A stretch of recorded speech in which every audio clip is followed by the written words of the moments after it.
2006 सालचा मराठी वृत्तपत्र लेखक संघाचा अर्थवेध हा पुरस्कार त्यांना प्राप्त झालेला आहे। महाराष्ट्र पोलीस दलातर्फे विविध ठिकाणी 42 व्याख्यानं त्यांनी दिलेली आहेत। डिजिटल म्हणजेच रोखी विना व्यवहार कसे करावेत हे सोप्या शब्दात समजावून देणारा भीमरूपी महामुद्राचे त्यांनी 142 कार्यक्रम केलेत। मला वाटतं आपल्याकडे पण त्यांचा हाच कार्यक्रम सादर झाला होता। विविध संस्थांनी आयोजित केलेल्या मेळाव्यात त्यांनी मार्गदर्शन केलेले आहे। याशिवाय मनोरंजन, साहित्य आणि संस्कृती प्रबोधन याचा आविष्कार असलेले चंद्र आहे साक्षीला, माझं कोकण, तसंच आजचा आपला कार्यक्रम मराठी नाटकातील सौंदर्य स्थळे असे विविध कार्यक्रम 80 ते 90 मिनिटाचे कार्यक्रम ते सादर करत असतात। पुन्हा एकदा जोरदार टाळ्यांनी त्यांचं स्वागत करूया आणि त्यांना विनंती करते की त्यांनी कार्यक्रमाला सुरुवात करावी।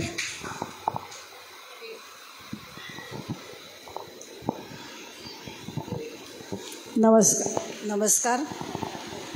मी अलका मनोहर वठारकर सर्व रसिक प्रेक्षकांचं या कार्यक्रमामध्ये स्वागत करते आणि सुरुवातीलाच शिरोडकर साहेब, अध्यक्षा विद्याताई आणि डॉक्टर सुरेखाताईंचे आभार मानते की आम्हाला या ठिकाणी संधी दिली। मागच्या वेळी पण आम्ही चंद्र आहे साक्षीला हा कार्यक्रम इथे केला होता आणि आजचा हा मला वाटते सरांचा 3रा कार्यक्रम आहे। तर प्रेक्षक जरी कमी असले तरी नक्कीच दर्दी असतील याची खात्री आहे। चंद्रशेखर ठाकूर यांचा हाच कार्यक्रम आहे आणि गेली 52 वर्ष ते आर्थिक घडामोडींच्या क्षेत्रात कार्यरत होते। आता आर्थिक क्षेत्रातला माणूस आणि साहित्य क्षेत्रात कसा काय आला हा प्रश्न पडेल, कारण कुठे पैसा आणि कुठे शब्दांचं महत्त्व। पण त्यांनी लॉकडाऊनमध्ये ह्या खूप गोष्टी केल्या आहेत। ऑनलाईन कार्यक्रम तेव्हा असायचे आणि त्यांनी साहित्य क्षेत्रात सुद्धा तेवढीच भरारी मारली आहे आणि म्हणून त्यांचे 12-15 प्रकारचे साहित्यिक कार्यक्रमसुद्धा सगळीकडे सादर केले जातात। आजचा हा कार्यक्रम जवळजवळ 80 ते 90 मिनिटाचा आहे। 78 कार्यक्रम झाले आहेत, पण 78 कार्यक्रम खूप रंगले असं याच्या नक्कीच ग्वाही देते तुम्हाला आणि तुम्हालाही कंटाळा येणार नाही, कारण आपण त्या काळामध्ये जाणार आहोत। पूर्वी आपण नाटकाला जायचो म्हणजे मस्तपैकी सिल्कच्या साड्या, थंडी नसली तरी अंगावर शाल घ्यायची, डोक्यात गजरा घालायचा आणि अशी ती पद्धत होती। तर तेव्हा तो काळ तुम्हाला नक्की आठवेल आणि तेव्हाची नाटकं पण आठवतील हे निश्चित मी सांगू शकते। आणि आता आपण कार्यक्रमाकडे वळूया। आता कार्यक्रमाचं नावच आहे मराठी नाटकातील सौंदर्य स्थळ। सौंदर्य स्थळ कशात नसतं, एखाद्या अभिनेत्याच्या अभिनयामध्ये असतं, संवादामध्ये असतं, नेपथ्यामध्ये असतं। एवढंच काय, एखाद्या पॉजमध्ये सुद्धा सौंदर्य स्थळ असतं आणि काही वेळा हे सौंदर्य स्थळ आपल्याकडून दुर्लक्षित केलं जातं किंवा काहीतरी वेफर्स वगैरे खाण्यामध्ये आपलं लक्ष असतं आणि म्हणून मला असं वाटतं की आता नाट्यगृहामध्ये बंदी आहे, खाण्याचे पदार्थ आतमध्ये आणायचे नाहीत, म्हणजे प्रेक्षकांचं पूर्ण लक्ष नाटकाकडे लागेल। आता आजच्या कार्यक्रमाकडे आपण वळूया। या लॉकडाऊनच्या काळात आणि नाटकाची आवड असल्यामुळे सरांनी प्रत्येक नाटक 7 ते 8 वेळा बघितलेलं आहे यूट्यूबवर आणि ते नाटक बघून जसं लहानपणी आपल्या कविता पाठ व्हायच्या की त्या आपण आजसुद्धा विसरू शकत नाही, तशा नाटकातले हे संवाद त्यांचे पाठ आहेत आणि म्हणून मी त्यांना पहिलंच सांगते की एखाद्या नाटकातला आम्हाला छानसा संवाद म्हणून दाखवा। सर्वप्रथम सगळ्यांना नमस्कार। अलकाताई शिक्षिका होत्या, महानगरपालिकेच्या शाळेमध्ये मुख्याध्यापिका होत्या आणि त्यांना महापौर पुरस्कार मिळाला आहे। त्यामुळे बेसिकली शिक्षिका असल्यामुळे प्रश्नपत्रिकेतला पहिलाच प्रश्न जरा कठीण काढला त्याने। त्या म्हणाले एवढे पाठांतर आहेत नाटकाची, तर त्याची झलक दाखवा। ठीक आहे, एकदम कसं आहे, सगळी नाटकं मला पाठ झाली, ह्याच्यामध्ये माझं कर्तृत्व काही नाही आहे। हे ऑडिओ व्हिज्युअल माध्यम असं आहे ना, मला जर नाटकाचं पुस्तक दिलं 150 पानाचं तर ते पाठ होणार नाही, पण नाटक बघितल्यावर ते पाठ होतं, कारण आपण बघत असतो ते घडत असतं। कोणालाही होईल फारसं त्याच्यात काय विशेष कौशल्य नाही। तर रायगडाला जेव्हा जाग येते हा सगळा कार्यक्रम आहे ना, त्याच्या म्हणाल्या विश्वासाने की सगळ्यांना कंटाळा येणार नाही। याचं कारण हा कार्यक्रम असा आहे की सगळी नाटकं जी मी बोलणार आहे ते तुम्ही सगळ्यांनी बघितलेली आहेत, त्यामुळे एक जुन्या काळात गेल्यासारखं होतं, आठवणी जाग्या होतात आणि त्यामुळे सगळ्यांना तो आवडतो। हा कार्यक्रम मी तरुणांसाठी करत नाही, फक्त ज्येष्ठ नागरिकांमध्ये जास्तीत जास्त करतो किंवा महिला मंडळ वगैरे। तर रायगडाला जेव्हा जाग येते नाटक आपल्याला सगळ्यांना माहिती आहे. त्यामध्ये असा एक प्रसंग असतो की शिवाजी महाराज आग्र्याला जातात आणि औरंगजेब कपटाने त्यांना तिथे अडकवून ठेवतो. मग ते मिठाईच्या पेटाऱ्यातून सुटका करून घेतात. तो इतिहास सगळ्यांना माहिती आहे. पण मिठाईच्या पेटाऱ्यातून बाहेर पडल्यावरती आग्रा ते महाराष्ट्र काही शेकडो किलोमीटर अंतर आहे. ते येणं एवढं सोपं नव्हतं. आणि त्यांच्याबरोबर 8 वर्षाचे संभाजी राजे होते, काही सरदार होते. मग ही मंडळी काय करायची, रात्रभर प्रवास करायची चालत चालत महाराष्ट्राच्या दिशेने आणि दिवसा कुठेतरी लपून बसायचं. कारण औरंगजेब काय गप्प बसला नव्हता, त्याने हेर सोडले होते. तर अशी मोठी कठीण परिस्थिती होती. तर एक दिवशी त्यांची सल्लामसलत चालली होती शिवाजी महाराज आणि सरदार, की आपण सगळे जर असे एकदम निघालो ना तर सहज पकडले जाऊ. त्यामुळे असं करायचं की शिवाजी महाराज आणि निवडक सरदार जे आहेत ना ते पहिल्यांदा महाराष्ट्राच्या दिशेने पुढे येतील आणि मग 5-6 दिवसानंतर संभाजीराजे वय वर्ष 8 आणि काही सरदार नंतर येतील. म्हणजे पसरून असं विखरून आलं की पकडलं जायची शक्यता कमी. ही खलबतं चालू असताना 8 वर्षाचे संभाजीराजे ते ऐकत असतात आणि त्यांना एकदम ते अस्वस्थ होतं की आपल्याला मागे टाकून आपले वडील जाणार म्हणून. पण ते वय लहान असतं, हे का असं करणार कळायचं त्यांचं वय नव्हतं. पण त्यांना ते मनात लागून जातं की आपले वडील आपल्याला एकट्याला सोडून गेले म्हणून. आणि खरोखर तसं होतं. शिवाजी महाराज पुढे येतात काही सरदारांसकट आणि मग नंतर काही दिवसानंतर संभाजीराजे आणि इतर सरदार येतात. पण हे जे शल्य संभाजीराजांच्या मनात राहिलेलं असतं नाटक रायगडाला जेव्हा जाग येते, लेखक वसंत कानेटकर, तर त्यांच्या मनामध्ये शल्य राहतं की आपल्या वडिलांचं आपल्यावर प्रेम नाही, ते आपल्याला एकट्याला सोडून गेले. आणि नंतर लग्न होतं संभाजी महाराजांचं आणि त्यांची पत्नी येसूबाई. त्या येसूबाईला संभाजी महाराज एक दिवशी सांगतात की महाराजांचं आमच्यावर प्रेम नाही, जर प्रेम असतं तर आम्हाला ते एकट्याला सोडून आले नसते. मग ही गोष्ट येसूबाई आपल्या सासऱ्यांना म्हणजे शिवाजी महाराजांना सांगतात की स्वारींच्या मनामध्ये आपल्याबद्दल शल्य आहे की तुम्ही त्यांना एकट्यानं सोडून आलात. त्यावेळी शिवाजी महाराज येसूबाईजवळ खुलासा करतात सुनेकडे की का आम्ही सोडून आलो. तो जो संवाद देतो म्हणून दाखवतो. सूनबाई, राजाला एकटं मागे टाकून जायला आम्ही त्यांचे दुश्मन का होतो. जीवाच्या भयानं पाठीला पाय लावून पळणारे नादान भ्याड का होतो. विचार करा, मोगल आमच्या पाठीवर, सभोवार हेरांचा सुळसुळाट. जरा गफलत होती तर सारेच गनिमाच्या तावडीत सापडलो असतो. त्या रात्री राजाने आपल्या चिमुकल्या हाताने आमच्या कमरेला घट्ट मिठी मारली. पत्थराला पाजर फुटेल असा टाव फोडला. आबासाहेब, आबासाहेब, तुम्ही आम्हाला एकट्याला टाकून नाही नाव जाणार. सूनबाई ते शब्द ऐकले आणि आमचा शिरावरचा मुकुट डळमळला. कमरेची समशेर लटपटली, पायातलं त्राण निघून गेलं. क्षणभर मेंदूत सणक आली. 8 वर्षाच्या एकुलत्या एका पोराला परमुलखात असं एकटं सोडून जाण्यापेक्षा नको तो संकल्प, नको ती प्रतिज्ञा आणि नको ते हिंदवी राज्य. पण दुसऱ्या क्षणाला आमच्या डोळ्यासमोर रायगड उभा राहिला. आमच्या शब्दाखातर रक्त सांडणाऱ्या सवंगड्यांची उद्ध्वस्त घरदारं डोळ्यासमोर आली. विचार आला, आमची एकट्याची जान खतऱ्यात असती तर मामला वेगळा होता. पण चिमुकले राजे, दौलतीचे वारस, ते जर औरंगजेबाच्या तावडीत सापडते तर दौलतीचा समूळ उच्छेद होईल. आणि म्हणून केवळ राजांना वाचवण्यासाठी आम्ही आमचं मन मारलं, उसनं अवसान आणलं आणि कमरे भोवतीची त्या चिमुकल्या हातांची मिठी कठोरपणे सोडवली. त्या रात्री राजानं एकटं मागे टाकून रातोरात मोठ्या निर्धारानं आम्ही यमुना पार झालो. आमच्या बरोबरच्या सरदारांनी आमच्या मुद्रेवर फक्त निर्धारच पाहिला, पण सूनबाई आमच्यातल्या तडफडणाऱ्या पित्याचे अश्रू पाहिले फक्त यमुना माईनं, फक्त यमुना माईनं. या टाळ्या वसंत कानेटकर आणि शिवाजी महाराजांची भूमिका करणारे मास्टर दत्ताराम यांच्यासाठी आहेत. कारण काय होतं की आपण त्यांच्या ते मी फक्त प्रतिध्वनित करतो एवढं, पण तुम्हाला सांगतो हे संवाद झाला ना, आमच्यातल्या तडफडणाऱ्या पित्याचे अश्रू पाहिले फक्त यमुना माईनं. त्यावेळी मास्टर दत्ताराम भूमिका करत असत शिवाजी महाराजांची आणि डॉक्टर काशीनाथ घाणेकर संभाजी महाराजांची. हे म्हणताना मास्टर दत्तारामांच्या डोळ्यात खरोखर अश्रू येत असत. ताई हो म्हणतं सगळ्यांना आपल्याला आठवतं सगळं बघितलेलं. आणि ते आलेले अश्रू मास्टर दत्ताराम कसे पुसत असत हो. आता सर्वसाधारणतः मनुष्य डोळे कसे अश्रू कसं पुसेल, पण तो राजा आहे हो. राजाची प्रत्येक गोष्ट प्रत्येक कृती राजासारखी दिसली पाहिजे. ते आलेले अश्रू शिवाजी महाराज मास्टर दत्ताराम कसे पुसत असत, काय नजकत त्याच्यामध्ये. आपण आपलं असं असं पुसू दे, भेंडीची भाजी वाटलं असं. हे राजाची प्रत्येक कृती राजासारखी दिसली पाहिजे. तितके छान डोळे पुसत असत आणि पुन्हा समेवर येत असत. वेडाखोर मनात ठेवून वागतो. कधी खुल्या दिलानं आमच्यापाशी बोलला का नाही. आणि हे अश्रू येण्याचं सांगतो तुम्हाला. एकदा वासू भट्टाचार्य एक नाटक बघायला आले होते. त्यावेळी त्यांनी सांगितलं होतं की रंगभूमीवरती प्रयोग चालू असताना डोळ्यातनं अश्रू येणं ही कला फक्त आणि फक्त मराठी रंगभूमीच्या कलावंतांना जमते. हे वासू भट्टाचार्य म्हणाले. चंद्रशेखर ठाकूर नाही म्हणाला.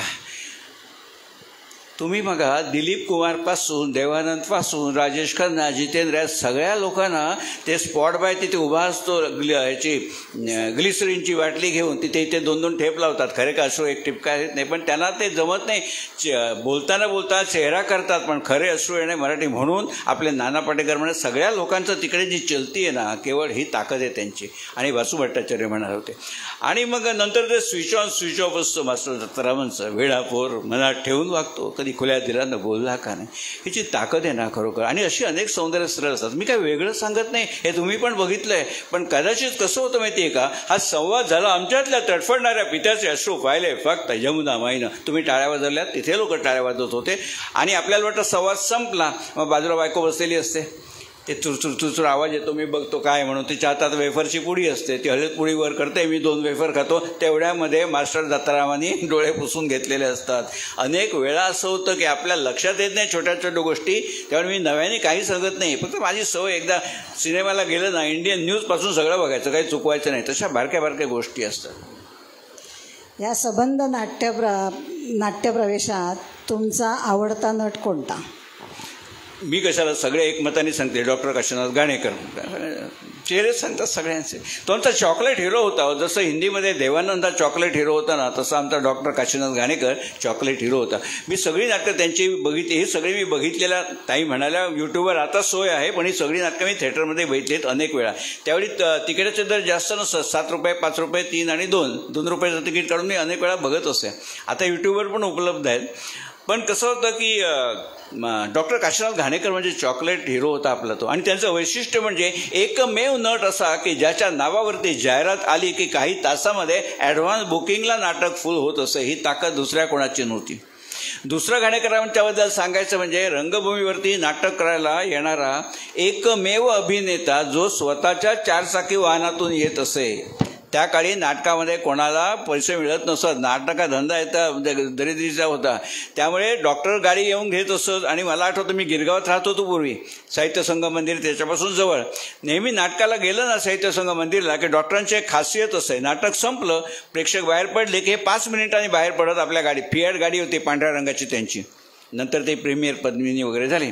तर त्या गाडीतनं ते बाहेर पडायचे 5 मिनिटांनंतर. कारण काय, ती गिरगावामध्ये साहित्य संघ मंदिरची गल्ली इतकी चिंचोळी आहे ना, लोक जमलेले त्याच्यातनं चालता येताना मागणं गाडी आल्या म्हटल्यावरती लोक, तुम्हाला सांगू, एकाही प्रेक्षकाच्या चेहऱ्यावर असा भाव नसे, काय वैताग आहे, नंतर नाही निघता आलं याला, कोणी नाही. लोक आपसूक बाजूला होऊन गाडीला जागा करून देत असत. डॉक्टर गाचेतनं हात बाहेर काढून अभिवादन करत, लोक पण अभिवादन करत असतात. हे जे प्रेम आहे ना, ते प्रेम प्रचंड डॉक्टरांना मिळालं. आणि डॉक्टरांनी पण प्रेक्षकांच्यावर प्रेम केलं, प्रश्न नाही. आणि दुसरी गोष्ट म्हणजे ते त्यांची एक शैली होती घाणेकरांची, लाऊड शैली. नाटकामध्ये 2 शैल्या असतात, एक लाऊड शैली आणि दुसरी अंडर प्ले. अंडर प्लेचं साधं उदाहरण सांगतो. लाऊड प्ले म्हणजे शत्रुघ्न सिन्हा, जो वडिलांबद्दल पण बोलताना पिताजी वगैरे स्टाईल आहे त्याची, ती लाऊड. पण तशी डॉक्टरांची लाऊड शैली होती. आणि अंडर प्ले म्हणजे कोण, आमचे अमोल पालेकर, नासिरुद्दीन शाह, ते बोंबाम करत नाही पण मोजकं बोलतात. ते प्रत्येकाची शैली असते.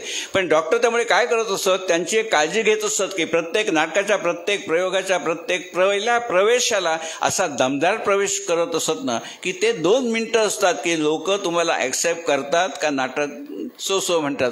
ते ती काळजी घेत असत. त्यामुळे तालीम करताना ते खूप काळजी घेत की पहिला प्रवेश कसा. म्हणून रायगडला जेव्हा जाग येते मध्ये असं दाखवलंय, सुरुवात अशी आहे की संभाजी महाराज आणि राजारामराजे लहान होते, ते बाहेर गडाच्या बाहेर गेलेले असतात. रात्र झाली, सकाळ झाली तरी परत येत नाही. सगळे चिंतेत आहेत, हे गेले कुठे म्हणून. पण त्याकडे काही मोबाईल नाही, फोन नाही. त्यामुळे सगळे चिंतेत की राजे गेले कुठे.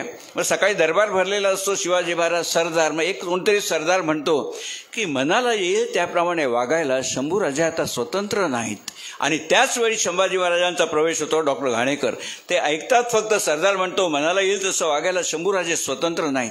त्यावेळी जे काय गरजत येतात ना डॉक्टर घाणेकर, कोण म्हणतो शंभूराजे स्वतंत्र नाहीत म्हणून. अण्णाजी तुम्ही, पंत तुम्ही, हंबीराव तुम्ही, म्हणजे असं दणक्यात प्रत्येक नाटकामध्ये त्यांचा प्रवेश असे आणि त्यांनी हे सुरुवात करून दिली की श्रेय नामावली वाचना सगळ्यात शेवटी आणि लाल्याच्या भूमिकेत डॉक्टर काशीनाथ घाणेकर आणि लोक न सांगता टाळ्यांचा कडकडाट करत असत. हे खरं प्रेम होतं. डॉक्टरांसाठी एकदा जोरदार टाळ्या झाल्या पाहिजेत. कोणी सांगत नाही, मी नाही सांगितलं असं कोणी त्यावेळी सांगत नसे तरीसुद्धा लोक स्वयंस्फूर्तीने टाळ्या वाजवतात. हे खरं प्रेम असं नाही. त्यामुळे आणि त्याबरोबर आणखी एक मी नाव घेईन, ते म्हणजे नाही घेतलं तर अन्याय होईल, प्रभाकर पणशीकर. ते देखील मला तेवढेच प्रिय आहेत. आणि ती जोडगोळी होती ना की त्यांनी राज्य केलं हो मराठी नाट्यसृष्टीवरती. प्रभाकर पणशीकरांचं वैशिष्ट्य म्हणजे त्यांचं जातीवाद वगैरे सोडून द्या, दशग्रंथी ब्राह्मणाची मुलं ती 2, एक प्रभाकर पणशीकर आणि त्यांचे छोटे भाऊ दाजी शास्त्री पणशीकर. ते ठाण्याला राहतात ब्रह्मांडामध्ये, ज्ञानेश्वरीवरती वगैरे अतिशय त्यांचा हे व्यासंग आहे. त्या वैशिष्ट्य प्रभाकर पणशीकरांचं म्हणजे असं आहे की स्पष्ट शब्दोच्चार, आवाजामध्ये चढ उतार आणि योग्य ठिकाणी, आता ताई म्हणाला तसा पॉज, विराम, हे त्यांचं वैशिष्ट्य होतं. त्यामुळे त्यांची एक वेगळी शैली होती. मी डॉक्टर प्रभाकर पणशीकरांना मी गुरु समजतो, कारण माझी जी व्याख्यानं झाली ना 1700 व्याख्यानं झाली फक्त शेअर बाजार या विषयावरती, पण 2-2 तास ते व्याख्यानं चालत असत. त्यामुळे मी का गुरु म्हणतो प्रभाकर पणशीकरांना की त्यांच्याकडनं मी शिकलो की स्पष्ट शब्दोच्चार, आवाजात चढउतार, मध्ये योग्य ठिकाणी पॉज असं केलं ना तरच लोक 2 तास बसतात, नाही तर ते अर्धे लोक जांभई देत बसतात वगैरे. साहेबांनी माहिती शेअर बाजारची व्याख्यानं कालिदास कला मंदिरात मी व्याख्यान केलं नाशिकला, मोठेपणा सांगत नाही. 1430 ऑडियन्स होते, थिएटर 1180चं आणि लोक 1430 खाली बसले होते, उभे होते. त्यामुळे ही ताकद जी आहे ना ती मला प्रभाकर पणशीकरांना मी गुरु म्हणतो. आता मी मालडोंगरीला कार्यक्रम केला होता गेल्या वर्षी, तिथे पणशीकरांच्या सुनबाई कार्यक्रमाला आल्या होत्या, तिथेच राहतात त्या पण म्हणाल्या मला बरं वाटलं आमच्या सासऱ्यांची आठवण तुम्ही सांगितली. आणि पणशीकरांच्याबद्दल एक मी सांगायचं म्हणजे संगीतकार नौशाद एकदा असं म्हणाले होते की मदर इंडिया हा एकच चित्रपट जर नर्गिसने केला असता, मदर इंडिया एक चित्रपट नर्गिस, तर चित्रपट सृष्टीत तिचं नाव अजरामर झालं असतं. तसं मला म्हणायचं आहे की तो मी नव्हेचं एकच नाटक जरी केलं असतं प्रभाकर पणशीकरांनी तरी देखील चित्रपट नाट्यसृष्टीमध्ये आदरांनी त्यांचं नाव सदैव घेतलं गेलं असतं. बघा ना, 5 भूमिका, प्रत्येक भूमिकेचा बाज वेगळा, वेशभूषा वेगळी. ते दाजीशास्त्री बनून येतात त्यावेळी वयस्क मनुष्य, पाय असे बघा वाकडे होतात, त्यांचे पाय वाकडे नव्हते, तरुण होते, पण असे वाकडे करून चालत असत. किती कष्ट पडतात पाय वाकडे करून चालायला होत नसताना, इतक्या लकबी त्यांनी हे सगळ्या केल्या होत्या. त्यामुळे पणशीकरांच्याबद्दल सुद्धा मला, आणि मग की त्यांची जी नाटकं आहेत ना, तो मी नव्हेच, अश्रूंची झाली फुले, मला काय सांगायचं आहे, नंतर कोणी त्या शिवधनुष्य उचललं नाही, तिथे छाप. पणशीकर म्हणजे विद्यानंद, पणशीकर म्हणजे लखोबा लोखंडे. त्यामुळे त्यांनी ती छाप आपली चांगली उमटली. आत्ताच काशीनाथ घाणेकरांचा विषय निघाला. पु ल देशपांडे म्हणतात काशीनाथची ज्यावेळी रंगभूमीवर एंट्री होते त्यावेळी हे घाणेकर रूपी झुंबर उजळून निघतं आणि त्या प्रकाशात संपूर्ण रंगमंच उजळला जातो आणि आनंदात प्रेक्षक कधी टाळ्या वाजवतात हे प्रेक्षकांनाच कळत नाही. एवढे काशीनाथ घाणेकर सगळ्यांचे आपले लाडके नेते होते. काशीनाथ घाणेकर आणि पणशीकर दोघंही आपले होते. आता अश्रूंची झाली फुलेमधला एक संवाद ऐकायला आवडेल. त्याच्यामध्ये पणशीकरांनी प्रिन्सिपल विद्यानंद आणि स्मगलर विद्यानंद अशा 2 भूमिका ताकदीने उभ्या केल्या आहेत. तर त्यातला एक संवाद ऐकायला नक्कीच आवडेल. मला आवडेल. हा कार्यक्रम आहे ना, आता मी रेकॉर्डिंग करतो, हे फेसबुकवर लाईव्ह दिसतं आहे, नंतरही दिसत राहील. फेसबुकला गेला चंद्रशेखर ठाकूर सर्च मारलात की या कार्यक्रमात लाईव्ह दिसतोय, नंतरही दिसेल. रात्री घरी गेल्यावरती 11 वाजता हाच कार्यक्रम मी इथनं व्हिडिओ फाईल घेऊन यूट्यूबवर देखील टाकेन, कारण मला अनुभव आहे, ज्येष्ठ नागरिक अनेक फेसबुक बघत नाही, यूट्यूब बघतात. त्यामुळे हाच कार्यक्रम फेसबुकवर आत्ता आहे, यूट्यूबवर रात्री 11 नंतर कायम दिसत राहील. तो यूट्यूबचं चॅनल पण तेच आहे, चंद्रशेखर ठाकूर. फोटो आहे त्याच्यावरती माझ्या, चंद्रशेखर ठाकूर 9 आहेत यूट्यूबवरती. माझा फोटो आता बघितला, माझा फोटो मी ठेवला आहे तिथे, तर दोन्ही ठिकाणी बघू शकाल. असो, प्रभाकर पणशीकरांचं ते अश्रूंची झाली फुले नाटक आहे ना, त्याच्यामध्ये ते प्रिन्सिपल विद्यानंद दाखवलेत. प्रामाणिक असतात पण संस्थाचालक बदमाश असतात. त्यांच्यावर खोटा आळ आणून त्यांना ते तुरुंगामध्ये पाठवतात. त्यांनी काही केलेलं नसतं. त्यांची पत्नी भेटायला जाते तुरुंगात विद्यानंदना आणि ती सांगते की तुम्ही काही गुन्हा केला नाही आहे, पण परिस्थिती अशी निर्माण केली गेली की तुम्हाला फसवलं गेलं आणि तुम्हाला शिक्षा झाली आहे, तर आपण हायकोर्टामध्ये अपील करू, म्हणजे मला खात्री आहे की हायकोर्टात तुम्ही निर्दोष सुटाल आणि मी तुम्हाला सन्मानाने घरी घेऊन जाईन, हा माझा शब्द आहे, असं सांगायला त्यांची पत्नी डॉक्टर सुमित्रा तुरुंगात आलेली असते. त्यावर विद्यानंद म्हणतात मला सुटका करून घ्यायची नाही, मला घरी यायचं नाही, मी शिक्षा भोगेन. त्यावर पत्नी म्हणते तुम्ही काही गुन्हा केला नाही तर का शिक्षा भोगायची उगीच, तुम्ही फक्त अपिलाच्या कागदावर सही करा, पुढचं सगळं मी बघते. पण ते म्हणतात नाही, मला सुटका करून घ्यायची नाही. तर ती म्हणते का शिक्षा भोगायची उगीच. त्यावर ते म्हणतात की ह्या भेकड लोकांच्या जगात मला पुन्हा जायचीच इच्छा नाही आहे. कशासाठी? तर मी निर्दोष आहे माहिती असून सुद्धा माझ्या बाजूने साक्ष द्यायची कोणाची हिंमत झाली नाही. त्याच्या भेकड लोकांच्या जगात मला जायचं नाही, मी शिक्षा भोगेन. त्यावर पत्नी सांगते की तुम्हाला त्या लोकांच्या मध्ये जायचं नसेल ना, तर सुटका होणार मला खात्री आहे हायकोर्टामध्ये तुमची. सुटका झाल्यावरती आपण दुसऱ्या एखाद्या गावात जाऊ आणि तिथेच स्थायिक होऊ, कारण तिथे आपल्याला कोणी ओळखणार नाही. मग तुम्हाला काय अडचण आहे, सही करा तुम्ही. त्यावर ती पत्नी म्हणते की दुसऱ्या गावात जाऊ जिथे तुम्हाला कोणी ओळखणार नाही, तिथे आपण सेटल होऊ. त्यावर पळगावकर पणशीकर म्हणतात, विद्यानंद वेडी आहेस सुमित्रा, वेडी आहेस. जगाच्या पाठीवर तुम्हाला कुठे घेऊन गेलीस तरी सूर्य तोच, माणसं तीच, बीज तेच, वृक्षही तेच, माती तीच, पाणीही तेच. या मातीतच कीड माजली आहे, या पाण्यातच विखार फोपवलाय सुमित्रा, परत जा. मूठभर माती भाजून धरतीची कीड मरत नाही आणि ओंजळभर पाणी उकळून महासागर शुद्ध होत नाही. अखेर या ओंजळभर पाण्यात गुदमरून मरणार आहेत दुनियेतले सगळे विद्यानंद, आणि या विषारी मातीत फोपावणार आहेत फक्त धर्मप्पा. सुमित्रा, परत जा. माणसाने बनवलेल्या दुनियेचा हाच न्याय आहे, तो कुणीही बदलू शकत नाही. सुमित्रा, परत जा.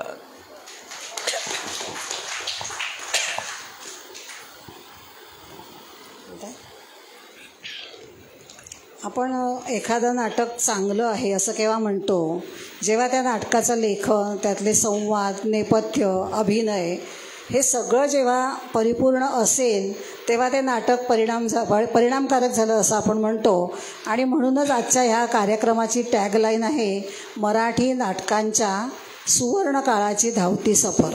म्हणजे आपण बरीचशी नाटकं आज एका ठिकाणी बसून बघणार आहोत. आता मगाशी तुम्ही छोटा गडकरी असा कौतुकाने ज्यांचा उल्लेख केला जातो, त्या नाटककार बाळ कोल्हटकर यांच्याशी कधी तुमची भेट झाली आहे का? बाळ कोल्हटकर पूर्वी अंबरनाथला राहायचे. आता मी अंबरनाथला कार्यक्रम केला होता त्यावेळी तिथे गृहस्थ म्हणजे आमच्या शेजारी राहायचे. नंतर मग बाळ कोल्हटकर माटुंग्याला राहायला आले. त्यावेळी मी त्यांना भेटलो. त्या सगळ्या मंडळींना मी 5-5 मिनटं का होईना भेटलो आहे सगळ्यांना. काय नाही, नमस्कार करायला जायचं. मग कोणी असं म्हणत नाही नमस्कार झाला जा आता म्हणून. 5 मिनटं विचारतात काय करतो, कुठे करतो वगैरे. पण मला ती आवड असते. आणि त्यांना छोटा गडकरी म्हणतात बाळ कोल्हटकरांना. ते खरं आहे, कारण राम गणेश गडकरांच्या जवळपास जाणारी त्यांची प्रतिभा आहे बाळ कोल्हटकरांची. त्याचं उदाहरण द्यायचं तर वाहतोय ध्रुवांची जोडी, लहानपण देगा देवा, देव दिनाघरी धावला. त्यांचे संवाद आहेत ना, स्वतः जे लिहत असत तेच निर्माते, तेच मुख्य भूमिका, त्यांचेच संवाद लेखन असे. आणि त्यांनी वाहतोय ध्रुवांच्या जोडीपासून एक पद्धत सुरू केली की जी गद्य म्हटलं तर गद्य, पद्य म्हटलं तर पद्य, असे ते संवाद असत. आणि प्रगल्भता त्यांची काय विचारूच नका. लहानपण देगादेवामध्ये तुम्हाला सांगतो, पैसा ह्या विषयावरती त्यांनी एक छान संवाद लिहिला आहे. फक्त एक आहे, बाळ कोल्हटकरांची शैली प्रभाकर पणशीकरांच्या एकदम विरुद्ध. संत एका लयीत चढ उतार नाही, पॉज नाही, सलग म्हणत असत, पण त्यांचं त्यांना ते शोभून दिसत असे. लहानपण देगादेवामध्ये पैसा या विषयावरती एक छान संवाद आहे. आणि तो संवाद बाळ कोल्हटकर एका दमात म्हणत असत. मला एका दमात म्हणता येणार नाही, फक्त म्हणून दाखवतो. संसाराचं नाटक म्हणजे बुद्धिबळाचा डाव, पटावरच्या सोंगट्या पैसा त्याचं नाव. माणसाकडे पैसा जास्त झाला की माणूस श्रीमंत होतो, श्रीमंत झाला की पैसा लपवतो. माणसाकडे पैसा कमी झाला की माणूस गरीब होतो, गरीब झाला की दारिद्र्य लपवतो. पूर्वी उघडं पडायला पितळ होतं, आता सगळा स्टेनलेस स्टीलचा जमाना. अंग पोलादी रंग चांदीचा, आतून बाहेरून पांढरा. बाजारात गेलं तर मोडीच्या भावात देखील कोणी विचारत नाही. तोच भाव प्रतिष्ठेचा बाजारात. उगाच कशाला डौल हवा दुसऱ्याच्या टाळक्यावर छत्री धरायचा. प्रत्येक जण एकाच परिस्थितीच्या पावसात भिजतो आहे. खरंच ना, परवा अंबरनाथला गेलो का गृहस्थाने विचारलं ते एका दमात कसं काय म्हणत असत, कसं शक्य एवढा संवाद. म्हटलं ते एका दमात म्हणत नसत, मध्ये श्वास घेत असत, पण कुठे श्वास घेतात ते आपल्याला कळू देत नाहीत. हे जे कौशल्य आहे तेच. म्हणून आपण म्हणतो, तुम्हाला सांगतो, हे ब्रेथलेस म्हणतात ना, ब्रेथलेसचा पायोनियर बाळ कोल्हटकर आहे, कारण त्यावेळी त्यांनी हे केलं होतं. अशा ताईंचं पण हेच कौशल्य आहे. गाणं म्हणताना कुठे श्वास घेतात आपल्याला अजिबात कळत नाही. ते प्रत्येकाचं वैशिष्ट्य असतं. आचार्य अत्रेंचं एक नाटक आलं होतं, तो मी नव्हेच. आणि मला असं वाटतं की ह्या नाटकामध्ये खूप सौंदर्य स्थळं आहेत की जे आपण सांगू शकाल तर तुमचं याच्याबद्दल काय मत आहे सौंदर्य स्थळांबद्दल? नाही, तुम्ही योग्य बोललात, खूपच सौंदर्य स्थळ आहेत. पण माझ्या मताने पहिलं जे सगळ्यात महत्त्वाचं सौंदर्य स्थळ म्हणजे फिरता रंगमंच. ही संकल्पना संपूर्ण भारतामध्ये जी पहिली आली ती मराठी रंगभूमीवरती तो मी नवेस या नाटकाद्वारे आली आणि त्याचं श्रेय मो ग रांगणेकर आणि प्रभाकर पणशीकर यांना आहे. कारण नाटक दिग्दर्शक त्यावेळी पणशीकर भूमिका करणार, मो ग रांगणेकर दिग्दर्शन करणार. पण नंतर लक्षात आलं की सगळे प्रसंग एवढे भरभर बदलत आहेत, नेपथ्य कसं काय करणार. मग ही अडचण आली. मग पणशीकरांना सांगितलं, रांगणेकरांनी बघ बाबा तू काय करायचं ते. मग प्रभाकर पणशीकरांना कोणीतरी सांगितलं की कोल्हापूरमध्ये म्हादबा मिस्त्री नावाचे एक सुतार आहेत, साधा सुतार, आर्किटेक्ट नाही, इंजिनियर नाही, म्हादबा मिस्त्री. त्या म्हादबा मिस्त्रींना भेटायला गेले पणशीकर कोल्हापुरामध्ये आणि त्याने सांगितलं आम्ही असं नाटक करतो, अडचण अशी आहे की प्रवेश बरोबर बदलत आहे, ते नेपथ्य कसं काय बदलणार एवढं झटकन. ते म्हादबा सुतार म्हणाले पणशीकरांना, मास्तर तुम्ही असं करा, उद्या सकाळी या, बघूया काय सुचतं काय. मग सकाळी 11 वाजता दुसऱ्या दिवशी पणशीकर गेले त्यांना भेटायला म्हादबा मेस्त्रींना. म्हादबा मेस्त्री म्हणाले मास्तर काम झालं तुमचं. मग ह्याने उत्सुकतेने विचारलं काय काय तुम्ही तोडगा काय काढला. मग त्यांनी काय केलं, म्हादबा मिस्त्रीने रात्रभर त्यांचा विचार चालू होता. त्यांनी एक 20 फूट व्यासाची जाड लाकडाची फळी, 20 फूट व्यास एवढी जाड लाकडाची फळी केली, त्याचे 3 भाग केले 120 अंशाचे. एक तृतीयांश भागामध्ये आत्ता जो प्रवेश चाललाय त्याचं नेपथ्य लावायचं आणि त्याचवेळी मागच्या 2 भागामध्ये दुसऱ्या आणि तिसऱ्या प्रवेशाचं नेपथ्य लावलेलं असं. आपल्याला ते कळत नसतं कारण काळे पडदे असत आणि ते मंडळी इतकी स्किलफुली करत असत ना, हातवडा ठोकल्याचा देखील आवाज येत नसे आणि ते तयार होत असे. आणि पहिला प्रवेश संपला की रंगमंचावरती अंधार व्हायचा आणि पूर्णपणे 2 मजूर ते पूर्ण मोठं जे चाक होतं प्रवेशासकट ते असं फिरवत असत आणि 2 सेकंद राहिले की डीम लाईट, पणशीकरांनी सांगितलं होतं 2 सेकंद राहिले ते पूर्ण फिरायला की डीम लाईट लावायचे. त्या डीम लाईटमध्ये काय विहंगम दृश्य दिसायचं की हा जो प्रवेश आहे ना तो असा मागे जातो आणि तिकडचा असा पुढे येतो. लोक आपसूक टाळ्या वाजवत असतो. मराठी लोकांना टाळ्या वाजवा म्हणून सांगायला लागत नाही, जिथे चांगलं असतं तिथे ते दाद देतातच. आणि दुसरं म्हणजे आचार्य यात्रेंचं जे नाटक आहे ना तुम्ही नव्हेच, त्याला पुरेपूर न्याय दिला आहे प्रभाकर पणशीकरांनी. म्हणून त्यानंतर तसा लखोबा झालेला नाही, कोणी प्रयत्नही केला नाही. राजा गोसावींनी काही प्रयोग केले होते पण ते तसं जमलं नाही. ते त्याचं आणखी एक महत्त्वाचं म्हणजे ते संपूर्ण नाटक कोर्टाच्या दृश्यावर आधारित आहे. त्यामुळे आचार्य अत्रेंनी तुम्ही नव्हेच नाटकाच्या प्रस्तावनेमध्ये लिहिलं आहे की ह्या नाटकामध्ये मला सगळ्यात जो फायदा झाला तो माझ्या LLB पदवीचा फायदा झाला. आचार्य अत्रे LLB होते, ते म्हणजे माझ्या कायद्याच्या शिक्षणाचा याचा मला खूप फायदा झाला नाटक लिहिताना. त्यातलं उदाहरण सांगतोय. हे सगळं तिथे ऑलरेडी आहे, मी नवीन काही सांगत नाही. व्याचोचिष्टम जगत सर्वम तसं सगळं आहे. तर त्यांनी सांगितलं की मला त्याचा उपयोग असा झाला की तो आपल्याला संवादातनं जाणवतो. तुम्ही नवेसमध्ये बघा एक प्रसंग आहे, अग्निहोत्री नावाचा पात्र आहे. हा अग्निहोत्री या लखोबाला भेटतो कुठे, सोलापूरहून मुंबईला येताना ट्रेनमध्ये भेटतो आणि तो लखोबा सांगतो त्याला अग्निहोत्रीला की दिल्लीला माझी चांगली ओळख आहे, तिथे एक मोठ्या पगाराची नोकरी आहे, तुला मी देऊ शकतो, फक्त 15,000 रुपये लाच द्यायला लागेल तिथल्या माणसाला, ती माझ्याबरोबर तू चल, तुझ्या हाताने दे, मी मध्ये काय नाही. तर हा म्हणतो ठीक आहे म्हणून. मग हा लखोबाकडे 15,000 देतो आणि सांगतो तू दे त्याला म्हणून. तर लखो म्हणतो नाही माझ्याबरोबर तू चल, तुझ्या हाताने दे म्हणून. आणि मग तो 15,000 दिल्यावरती अग्निहोत्रीला नोकरी मिळत नाही आणि ते 15,000 पण गेले. तर तो अग्निहोत्री सरकारी पक्षाचा साक्षीदार म्हणून कोर्टात साक्ष द्यायला येतो की या माणसाने मला 15,000 रुपयाला गंडा घातला. आता ह्या तुम्ही नवेसमध्ये लखोबा हा वकील केलेला नसतो, आपली केस आपणच चालवतो. त्यामुळे सरकारी पक्षाच्या साक्षीदारांची उलट तपासणी लखोबाच करत असे, कारण वकील दिलेला नाही. पण त्याचा बचाव असा असे पहिल्यापासून लखोबा लोखंडेचा की मी अडाणी आहे, मी निपाणीचा तंबाखूचा व्यापारी आहे, मला काही कळत नाही, मी काही गुन्हा केला नाही, या पोलिसांनी गफलतीने मला पकडला आहे, हाच तो बचाव शेवटपर्यंत ठेवत असतो. त्या अग्निहोत्री ज्यावेळी सांगतो मला 15,000ला गंडा घातला, माझ्याकडनं पैसे घेतले, नोकरी गेली, त्यावेळी त्याची उलट तपासणी घेताना हा लखोबा त्याला विचारतो अग्निहोत्री तुम्ही मला 15,000 रुपयाची लाच दिली म्हणता. अग्निहोत्री हो, मी तुलाच 15,000 दिले.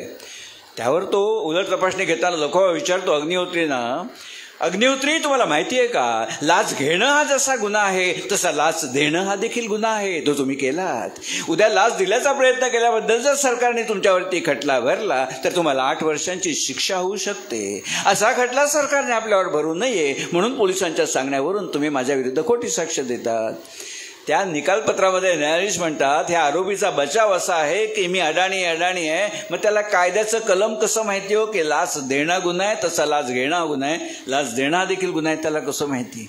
त्यामुळे ते मनोमन खोंडगाठ बांधलेले असं न्यायाधीशांनी या बकवास करतोय हा व्यवस्थित पुसलेला माणूस आहे. आणि वाक्य आहे न्यायाधीशाचं जोंडी, ह्याचा जो बचाव आहे मी अडाणी ते काही नाही, हा पुरा पोचलेला माणूस आहे म्हणून. आणि त्यामध्ये कसं एक पात्र दाखवलं सय्यद मियाँ म्हणून. तो सय्यद मियाँ सरकारी पक्षाच्या बाजूनी साक्ष देतो की हा लखोबा लोखंडे नाहीये, हा हैदर अली आहे माझा सख्खा भाऊ. मग प्रेक्षक म्हणून आपल्याला वाटतं की हा लखोबा लोखंडे म्हणून त्याला पकडलाय आणि हा सांगतो माझा सख्खा भाऊ हैदर अली आहे. कसं काय? मनात आपल्या प्रश्न निर्माण होतात. आचार्यांचं हे कौशल्य आहे की मनात तुमच्या प्रश्न तुम्हाला स्वस्थ करायचं.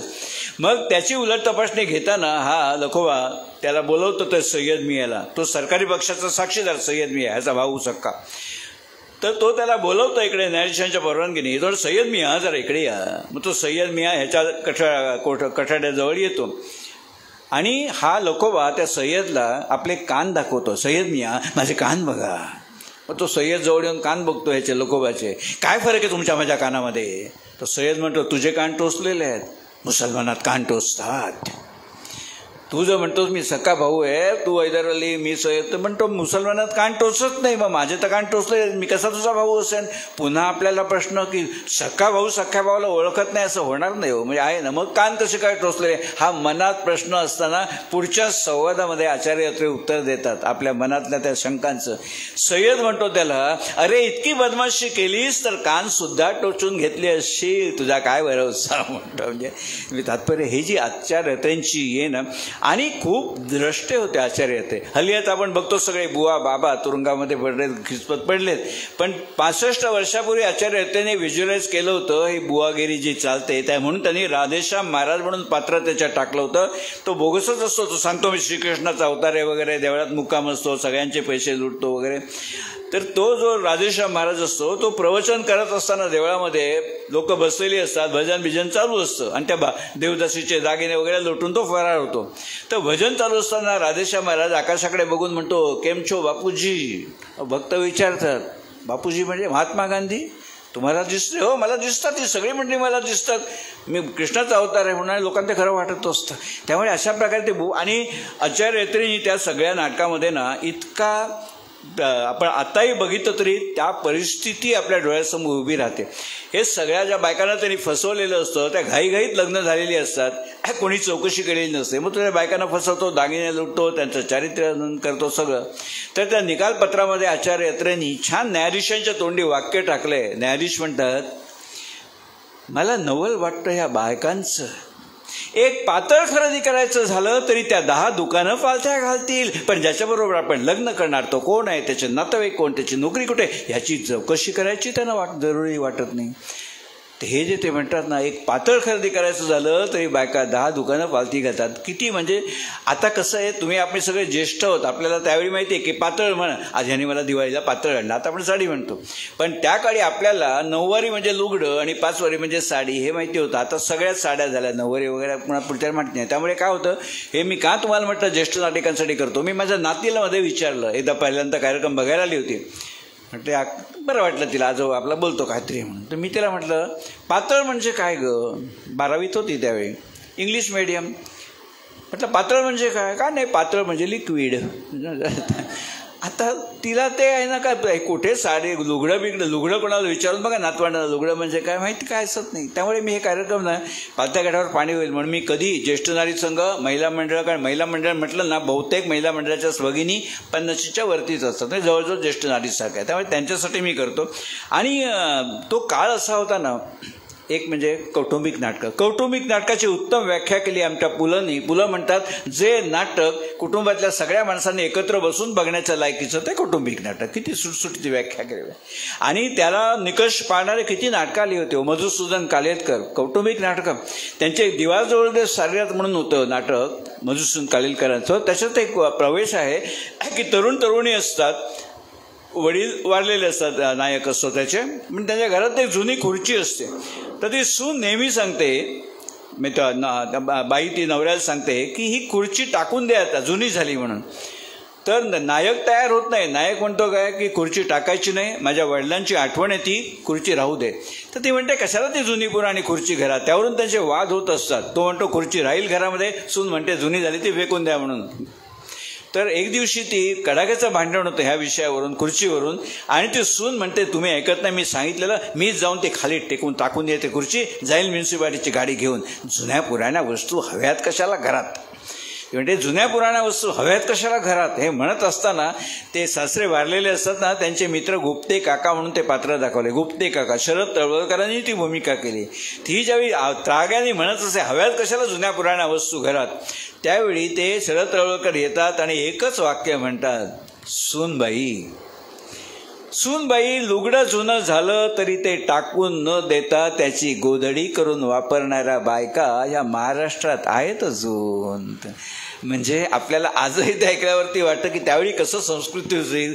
साडी झाली टाकून द्यायची, गोधडी करून आणखी 5 वर्ष आपण ती वापरत होतो. आता तो जमाना राहिला. नाताची नातवंड माझ्या बायकोने गोधडी शिवली होती नातीला. मी तिला पहिलं सांगितलं तो शिवू नको, हल्ली चांगल्या चांगल्या मिळतात तो सॅटिनच्या कापडाच्या झुल्या आहे, कोण तुझं वापरणार. त्याप्रमाणे तिने ती कधी वापरली नाही. आता ती बायको टोटो करत असते, एवढी मी केली हे करून. म्हटलं तुला आधीच सांगितलं होतं, पुढच्या पिढीला त्याचं काही कौतुक असत नाही. तर अशा प्रकारे. आणि तुम्हाला सांगतो ना की सौंदर्य स्थळ सगळीकडे असतो. आता नाटकाचा कार्यक्रम म्हणून मी नाटकावर बोलतो. गाण्यामध्ये मला गाण्यातलं फारसं काही कळत नाही. तुमचा आमचा एक कार्यक्रम असतो गीततृप्ती म्हणून, केव्हा तरी करूया तुमच्याकडे. त्याच्यामध्ये मी निवेदन करतो आणि गायिका गाणी म्हणतात. पण गाण्यामध्ये सुद्धा सौंदर्य स्थळ असतात. मी 46 वर्षापूर्वी सचिन ट्रॅव्हल, सगळ्यांना माहिती आता बंद झाला, सचिन ट्रॅव्हल बरोबर मी लोणावळ्याला बुशी डॅम सहलीला गेलो होतो. वर्षा सहला त्यावेळी तो कन्सेप्ट 45 वर्षापूर्वी पहिला सचिन ट्रॅव्हलने काढला होता. तर बुशी डॅमला मी गेलो आणि त्या 5 बसेस भरून त्याने नेली होती सहल. आणि यशवंत देव संगीतकार आणि त्यांची पत्नी करुणा देव, दोघांना त्यांनी तिथे बोलावलं होतं. हल्ली आता घेऊन जातात ना सेलिब्रिटींना, त्यावेळी तसं त्याने नेलं होतं. 1 दिवसाची सहल होती. दुपारचं जेवण झाल्यावरती सगळे आम्ही बसलो होतो हॉलमध्ये आणि यशवंत देवांना त्यांनी 1.5 तास दिला होता, तुम्ही लोकांचं मनोरंजन करा. तुम्हाला सांगतो माझ्यासारख्या माणसाला, मला काही संगीताचं कळत नाही, पण 1.5 तास आम्ही एवढे सगळे एन्जॉय करत होतो ना. जे बोलत होते यशवंत देव, म्हणजे जात्यातनं पीठ जातं तसे ते बोलत होते आणि आम्ही मंत्रमुग्ध होऊन ऐकत होतो. कारण त्यांची जी शैली, रसाळ वाणी आहे ना, त्यावेळी त्यांनी सांगितलं की म्हणाली सौंदर्य सगळीकडेच असतं. उदाहरण तुम्हाला सांगतो की सौंदर्य स्थळ सगळीकडे कशी असतात. आता बहिणाबाईंची ओवी सगळ्यांना माहिती आहे. खोप्यामध्ये खोपा सुगरणीच्या चांगला, देखा पिलासाठी तिनं धोका झाडाला टांगला. त्याची 4 कडवी आहेत. टीव्हीवर तो कार्यक्रम झाला होता सह्याद्रीवरती आणि ती गाणी सगळी उत्तरा केळकरांनी म्हटली होती. 4 कडवी आहेत. त्या प्रत्येक पहिल्या 3 कडव्याची शेवटची ओळ अशी आहे, देखा पिलासाठी तिनं झोका झाडाले टांगला. पण 4थ्या कडव्याची ओळ सगळं तसंच आहे शब्द, पण ती वेगळ्या प्रकारे उत्तरा केळकर म्हणतात. देखा पिलासाठी तिनं झोका झाडाले टांगला. हे सौंदर्य स्थळ हे यशवंत देवांनी सांगितलं होतं. ते म्हणाले त्या संगीत दिग्दर्शकांनी सांगितलं असेल का उत्तरा ताईंना सुचलं असेल ती गोष्ट बाजूला ठेवा, पण अशी सौंदर्य स्थळ आता हे लक्षात का राहिलं बघा. आणखी त्याने एक छान पते की बात म्हणतात तसं सांगितलं होतं यशवंत देवांनी. ते म्हणाले उत्तम संगीत कधी बनतं, उत्तम संगीत कधी बनतं, सुरांनी शब्दावर आक्रमण करू नये. सुरांनी शब्दावर आक्रमण करू नये, शब्दांचं ओझं सुरांना जाणवू नये. हा समतोल जिथे साधला जातो तिथे उत्तम संगीत बनतं म्हणते. अनेक ठिकाणी सांगतात मंडळी की परत एकदा सांगा म्हणून. ते यशवंत देवांचं आहे. सुरांनी शब्दावर आक्रमण करू नये, शब्दांचं ओझं सुरांना जाणवू नये. जे सगळीकडे असतो, सगळी सौंदर्य स्थळ. आपण टिपण्यात कमी पडतो. आता आमच्या अलकाताई वटारकर महापौर पुरस्कार मिळाला होता उत्कृष्ट मुख्याध्यापिका म्हणून.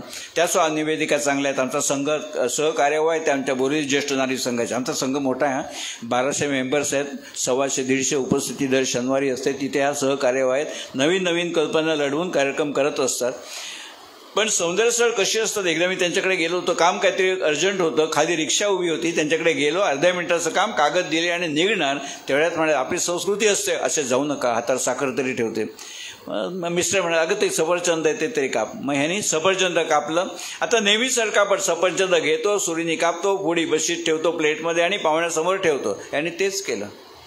पण कापलेल्या सफरचंदाच्या फोडी अशा नुसत्या प्लेटमध्ये न ठेवता कमळ उगवल्यावरती कसा आकार होतो तसा आकार रचून त्यांनी प्लेटमध्ये ठेवलं. बघितल्यावरती पाहुण्याच्या जीवावर येतं, एवढं छान रचून ठेवलं, घेऊ की नको घेऊ की नको. ही जी सौंदर्यदृष्टी मला सांगा, बाहेर पडल्यावर लक्षात राहतं ना की बाईंच्याकडे सौंदर्यदृष्टी आहे म्हणून. असं ठिकठिकाणी आपण नुसतं निवडायचं असतं. आणि त्यांचं महापौर पुरस्कार मिळाला त्यांना, त्यांची शिकवायची पद्धत अशी होती ना की विद्यार्थ्यांना आधी गोष्ट सांगायची आणि मग शिकवायचं. एक उदाहरण तुम्हाला सांगतो. एकदा त्यांनी विद्यार्थ्यांना गोष्ट सांगितली, प्रश्न विचारला. त्या म्हणाल्या की रेल्वेचं इंजिन आणि एवढा छोटा किडा ह्याच्यामध्ये अधिक शक्तिशाली कोण सांगा बरं. 7वीतली मुलं.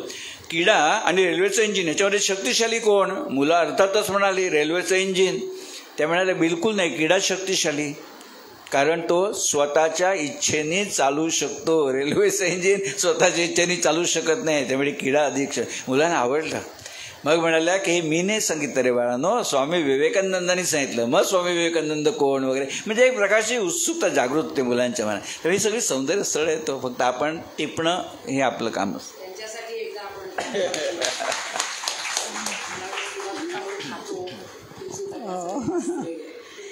मंडळी, लेखक नाटक लिहितात आणि मग दिग्दर्शक ते नाटक बसवतो. त्याप्रमाणे अभिनेता किंवा अभिनेत्री काय ते नाटक करायचं असतं. पण काही वेळा त्यांना असा मोह होतो आणि ते त्या लेखकाला अभिप्रेत नसेल असं काहीतरी त्यात सादर करतात नाटकामध्ये. असं एखादं उदाहरण सांगा ना. नथुराम गोडसे नाटकाबद्दल सांगतो. माझी एक विनंती आहे की त्या नाटकामध्ये जे काही थीम किंवा त्याच्याबद्दल काहीच संबंध नाही. केवळ मला कित्येक वर्षापूर्वी चित्रंजन कोलटकर भेटले होते. त्यांच्याशी म्हणजे 1970 सालची गोष्ट, मी 22 वर्षाचा होतो. योगाकडे त्यांची भेट झाल्याने मला दीड तास त्यांच्याशी गप्पा मारायची संधी मिळाली. दादरला कोहिनूर श्रीकृष्ण लॉज म्हणून आहे रानडे रोडवरती, तिथे त्यांची माझी भेट झाली होती. तर त्यांनी त्यावेळी जे मला सांगितलं ना ते फक्त मी आठवण झाली मला. नथुराम गोडसे बोलतोय नाटक बघितलं त्यावेळी तो किस्सा सांगतो. बाकी काही माझा त्या नाटकाचं चांगलं वाईट विचार त्याचा काही संबंध नाही. तर त्या नाटकामध्ये बघा तुम्ही बघित असेल, त्या नाटकाचे 2 मी भागात सांगेन की एक मी नथुराम गोडसे बोलतोय नाटक यूट्यूबवर उपलब्ध आहे आणि त्याच्यामध्ये नथुरामची भूमिका केली कुणाल लिमये ह्या अभिनेत्याने. कुणाल लिमये स्टार नाही, अभिनेता आहे तो, त्याने ती भूमिका केली आहे. आणि रंगमंचावरती नथुरामची भूमिका करतात शरद पोंक्षे, ते स्टार आहेत. मला चित्रंजन कोलटकर म्हणाले होते की काही मंडळी स्टार असतात, काही मंडळी अभिनेता असतात. त्यांचं एक वाक्य अजून माझ्या डोक्यात घोंघवत आहे. चित्रंजन कोलटकर म्हणाले होते चंद्रशेखर मी अभिनेता आहे, काशा स्टार आहे. काशा म्हणजे काशीनाथ घाणेकर, लहान होते ते, त्यामुळे ते प्रेमाने काशा म्हणत असत. काशा स्टार आहे. तर मी त्यांना विचारलं की स्टार आणि अभिनेत्यामध्ये फरक काय. ते म्हणाले स्टार हा बेसिकली अभिनेता असतो, पण एकदा तो एस्टॅब्लिश झाला की फाजीलपणा सुरुवात करतो तर तो स्टार झालेला असतो. ते मला नथुराम गोडसे नाटकामध्ये जाणवलं. असं त्यामध्ये असा एक प्रसंग आहे बघा की नथुरामला पोलीस पकडून आणतात. मग काही महिने केस चाललेली असते. नाटकात असं दाखवलंय की नथुरामच्या विरुद्ध केस कोण चालवतो, सुप्रिटेंडेंट शेख नावाचं पात्र दाखवलंय. तो सुप्रिटेंडेंट शेख नथुरामच्या विरुद्ध केस चालवतो सरकारी पक्षाच्या बाजूनी आणि नथुरामला फाशीची शिक्षा होते. पण या मधल्या काळामध्ये असं झालेलं असतं की त्याची जी बाजू आहे ना ते सुप्रिटेंडेंट शेखला थोडी पटायला लागलेली असते आणि त्यामुळे की ज्या दिवशी फाशीच्या शिक्षेची अंमलबजावणी होणार त्याच्या आदल्या दिवशी तो सुप्रिटेंडेंट शेख खूप अस्वस्थ होतो की हा उमदा तरुण उद्या फासावर जाणार म्हणून. आता बघा की ज्याने त्याला फासापर्यंत नेऊन सोडला त्यालाच वाईट वाटतं की उद्या तरुण फासावर जाणार. कारण ते का प्रभावित झालेले असतात सुप्रिटेंडेंट शेख. नथुरामनी सांगितलेलं असतं मला बचाव करायचा नाही, मला वकील द्यायचा नाही, मी वध केलाय, मी सांगतो ना मी वध केलाय, मला फाशी झालीच पाहिजे. नियतीचा नियम आहे, क्रियेला प्रतिक्रिया. मी त्यांना मृत्यू दिला, मला मृत्यू मिळायला पाहिजे. त्यामुळे ते प्रभावित होतात शेख आणि त्यांना वाईट वाटतं की हा उद्या तरुण फासावर जाणार. आदल्या दिवशी नाटकात छान दाखवलं ते. मी दोघातला फरक सांगतो. मी तुम्हाला सांगतो हे यूट्यूबवरचं कुणाल लिमये, त्याच्यामध्ये उदय सबनीसांनी भूमिका केली होती सुप्रिटेंडेंट शेखची. तर ते आदल्या दिवशी येतात कोठडीमध्ये, नथुरामच्या खांद्यावर थोपटतात आणि म्हणतात नथुराम उद्या तुझ्या फाशीच्या शिक्षेची अंमलबजावणी होणार. Then you won't be in this world young man, you won't be in this world. Nathuram उद्याचा सूर्य तू बघू शकणार नाहीस. हे झाडं फुलं पक्षी तुला काय दिसणार नाही नथुराम. त्यांना वाईट वाटतं की याला काही दिसणार नाही, उद्यापासून हा फासावर जाणार. तर हे तो सुप्रिटेंडेंट शेख म्हटल्यावरती कुणाल लिमये काय करतात, त्या सुप्रिटेंडेंट शेखच्या डोळ्यात डोळे घालून एक स्नेहाळ नजरेने बघतात आणि त्या सुब्रमण्यम शेखला म्हणतात, शेख साहेब एवढा जीव लावू नये कोणावर. म्हणजे तुझ्या भावना मला कळतात, माझ्याबद्दल तुला काही प्रीती आहे ती मला कळते, मी आदर करतो तुझ्या भावनांचा. शेख साहेब एवढा जीव लावू नये कोणावर. हाच प्रसंग तुम्ही बघितला असाल, नसेल तर परत बघा जेव्हा नाटक लागे. हाच प्रसंग तसंच तो सुब्रमण्यम शेख येतो. आता ती भूमिका नाटकात जयंत घाटे करतात आणि इकडे शरद पोंक्षे करतात. तो सुब्रमण्यम शेख येतो आणि तेच सांगतो शरद पोंक्षेना नथुरामला की नथुराम उद्याचा सूर्य तू बघू शकणार नाही, ती झाडं फुलं पक्षी तुला काय काय दिसणार नाही नथुराम. त्यावेळी आमचे शरद पोंक्षे त्या सुब्रमण्यम शेखच्या डोळ्यात डोळे घालून एक छदमी हसतात. काय काय शब्द असतात छदमी हास्य म्हणजे काय आपल्याला माहिती आहे, इंग्रजीमध्ये छदमीला शब्द मला माहिती नाही, काही शब्द ते आपल्या भाषेत असतात. ते छदमी हसतात सुब्रमण्यम शेखच्या डोळ्यात डोळे घालून शरद पोंक्षे आणि काय म्हणतात त्या शेखला, मग येत आहे उद्या माझ्याबरोबर फासावर. म्हणजे एवढं जर माझ्याबरोबर प्रेम आहे माझ्यावर ना, चल ना माझ्याबरोबर फासावरती. अहो लेखकाला हे अभिप्रेत नाही आहे, लेखकाला हे दाखवायचं आहे की ज्यांनी त्याला फासावर चढवला त्याचं किती परिवर्तन झालं हे दाखवायचं आहे. पण त्यावेळी म्हणाले होते की हे स्टार मंडळी फाजीलपणा करतात एस्टॅब्लिश झाल्यावरती, पण ते म्हणाले हा लेखकावर अन्याय आहे, हा संहितेवर अन्याय आहे, लेखकाला हे नाही दाखवायचं आहे. पण काय होतं, आपण किती म्हटलं ना नाटक कला आहे, नाटक हा व्यवसाय आहे. कोरोनामध्ये बघितलं हजारो लोकांची काय अवस्था झाली. त्यामुळे असं काहीतरी करून नाटक चालवायला लागतं, त्याला इलाज नसतो. पण बापूंचं मला म्हटलेलं आठवतं, ही संहितेची प्रतारण आहे, लेखकावरती अन्याय आहे, लेखकाला हे अभिप्रेत नाही. पण आता कसं होतं, नाटक चालतं, लेखकाला बिदागी मिळते, दिग्दर्शकाला रॉयल्टी मिळते, कोणाची त्याच्याबद्दल तक्रार असत नाही. पण बापूने जे 70 वर्ष साली सांगितलं ना ते मला तेव्हा आठवलं. पण काही काही वेळा काय होतं, ताई म्हणाल जे ॲडिशन्स करतात ना त्या नाटकाला तारक पण असतात. अनेक नाटकं मी आधी वाचली ना त्यावेळी वाटतं बापरे हे नाटक काय एवढं होणार आहे. पण प्रयोग बघताना कळतं की नटाने त्याच्यात जे काही रंग भरलेले असतात आपापल्या परीने, त्यामधला एक माहीर माणूस म्हणजे शंकर घाणेकर. शंकर घाणेकर वारले आता, काशीनाथ घाणेकरांबरोबर गारंबीचं बापूमध्ये ते काम करत असत. त्या शंकर घाणेकरांचं एक नाटक होतं सूर्य राहुदयमध्ये. वे बघा छोट्या छोट्या गोष्टी जे संहितेत नाही ते सुद्धा घालून नाटकाला तारक कसं ठरतं ते उदाहरण तुम्हाला सांगतो. सूर्य राहुदयमध्ये असं दाखवलं, हा शंकर घाणेकर जे भूमिका करतात ना ते असे कंपाऊंडर्स, एका खेड्याच्या डॉक्टरकडे कंपाऊंडर आणि इतर सगळी कामं करतो आणि दुसरा एक समाजसेवक असतो.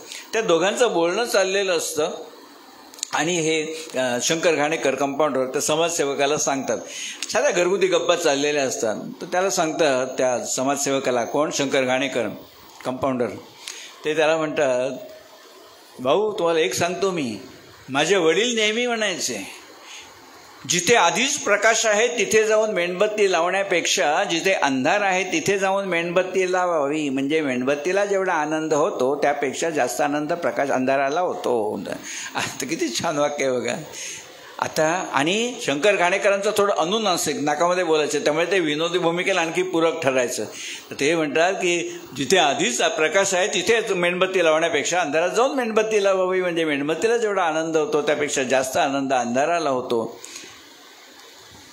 मग तो म्हणतो असे माझे वडील म्हणायचे. तर तो हा दुसरा समाजसेवक विचारतो, काय करायचे तुझे वडील? घाणेकर सांगतात, इलेक्ट्रिक बोर्डात वायरमन होते, शॉक लागून वारले. तर हा म्हणतो लगेच, होय रे बाबा खरं आहे, ते इलेक्ट्रिकची कामं ना जोखमीची जीवावरची कामं, ते शॉक बिकलं नाही नाही नाही नाही तसा शॉक नाही लागला त्यांना. मी 11वी SSCला 11 वेळा नापास झालो, त्या शॉकने ते गेले म्हणून. हे पुस्तकात नाही आहे कुठेही, पण इतका उत्स्फूर्तपणे करतात ना, संहितेला बाद देत नाही त्याचा. त्यामुळे दोन्ही बाजू असतात, तारक आणि मारक. आपण पूर्वीची जेव्हा नाटकं बघितली तेव्हा त्या नाटकांमध्ये खूप पात्र असायचे. पण नंतर मध्यंतरामध्ये असा ट्रेंड आला की 2च पात्र आणि 2 अंकी नाटक. असंच एक कार्टी काळजात घुसली हे वसंत सबनीसांचं नाटक, आणि त्याच्यामध्ये मोहन जोशी आणि स्वाती चिटणीस हे 2च पात्र आहेत. पण तरीसुद्धा ते नाटक बघताना आपल्याला कंटाळा येत नाही, आवडतं नाटक. तर याचं गमक काय असू शकतं? त्याचं श्रेय मी जास्त देईन नट मंडळींना. लेखन आहे, दिग्दर्शक आहे, प्रश्नच नाही, पण नट मंडळींना जास्त श्रेय देईन याचं कारण 2.5 तास लोकांना खिळवून ठेवणं, नॉट अ जोक. तसं दुसरं एक नाटक आहे युटर्न म्हणून. युटर्नमध्ये गिरीश ओक आणि इला वाटे ते काम करतात. ते पण 2 अंकाचंच आणि 2घंच पात्र आहेत. मी आता डोंबिवलीला कार्यक्रम हल्ली केला होता 6 महिन्यापूर्वी. त्यावेळी आनंद म्हस्वेकर युटर्नचे लेखक आले होते, खूप पूर्ण वेळ बसले होते. म्हणाले ठाकूर तुमचा आम्हाला पॅटर्न आवडला कार्यक्रमाचा, एक वेगळ्या प्रकारचा, आणि ते पूर्ण बसले होते. तर हे त्या गमक कार्तिकाच्या गोष्टीचा विषय तुम्ही काढलात म्हणून सांगतो. मोहन जोशी आणि स्वाती चिटणीस वडील आणि मुलगी अशी भूमिका आहे. जरूर बघा. अजूनही सुदैवाने ते नाटक मूळ संचामध्ये यूट्यूबवरती आहे. आता ते लागणार नाही कारण मोहन जोशीने आता काम करणं बंद केलं, पण यूट्यूबवर अजूनही ते नाटक आहे. त्याचं वैशिष्ट्य असं आहे की असं दाखवलं आहे कथानं की सोलापूरमध्ये मोहन जोशी, त्यांची बायको, 3 वर्षाची मुलगी आणि 1.5 वर्षाचा मुलगा चौकोनी कुटुंब राहत असतं. यांना संगीताची आवड, त्यांना संगीत दिग्दर्शक व्हायचं असतं. सोलापुरामध्ये काही स्कोप नाही, त्यामुळे ते एक दिवशी निर्णय घेतात आणि तडकाफडकी बायको मुलांना सोडून मुंबईला येतात. घटस्फोट न घेता. ती बायको शिक्षिका असते आणि अशी 17 वर्ष जातात. 17 वर्षामध्ये काही संबंध नाही, विचारपूस नाही. आणि या 17 वर्षात सुदैवाने मुंबईमध्ये मोहन जोशी एस्टॅब्लिश होतात संगीत दिग्दर्शक म्हणून. मीन टाईममध्ये मुलगी होती 3 वर्षाची, ती आता 20 वर्षाची झालेली असते.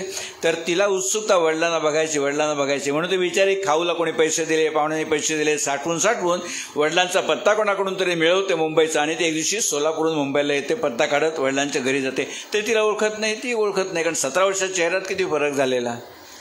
मग ती सांगते मी तुमची मुलगी वगैरे. मग ते 1.5 महिना राहते. ते खूप तिचे लाड करतात, सगळं तिला आनंदाने सगळं करतात तिचं. मग ती जायला निघते 1.5 महिन्यानंतर. त्यावेळी त्या छान प्रसंग दाखवला आहे. ती घरी ट्रंक कॉल लावते आईला की आई आज रात्री सिद्धेश्वर एक्सप्रेसने निघते, सकाळी बल्ल्याला स्टेशनवर पाठव. बल्ल्या म्हणजे धाकटा भाऊ, तो पण आता मोठा झालेला आहे. तर त्यावेळी कसं होतं, मोबाईल नव्हते, लँडलाईनचा कोणाच्या घरी नसतं. एखाद्या बिल्डिंगमध्ये एकाकडे फोन, मग कोणता फोन आला की बोलवायला जायचं, ते दिवस होते.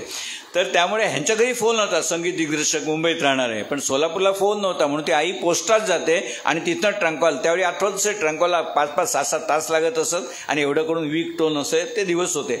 तर ती ट्रंकॉल लावते, तो ट्रंकॉल लागतो आणि मग ती सांगते आई मी रात्रीच्या गाडीने निघते, सकाळी बल्ल्याला पाठव.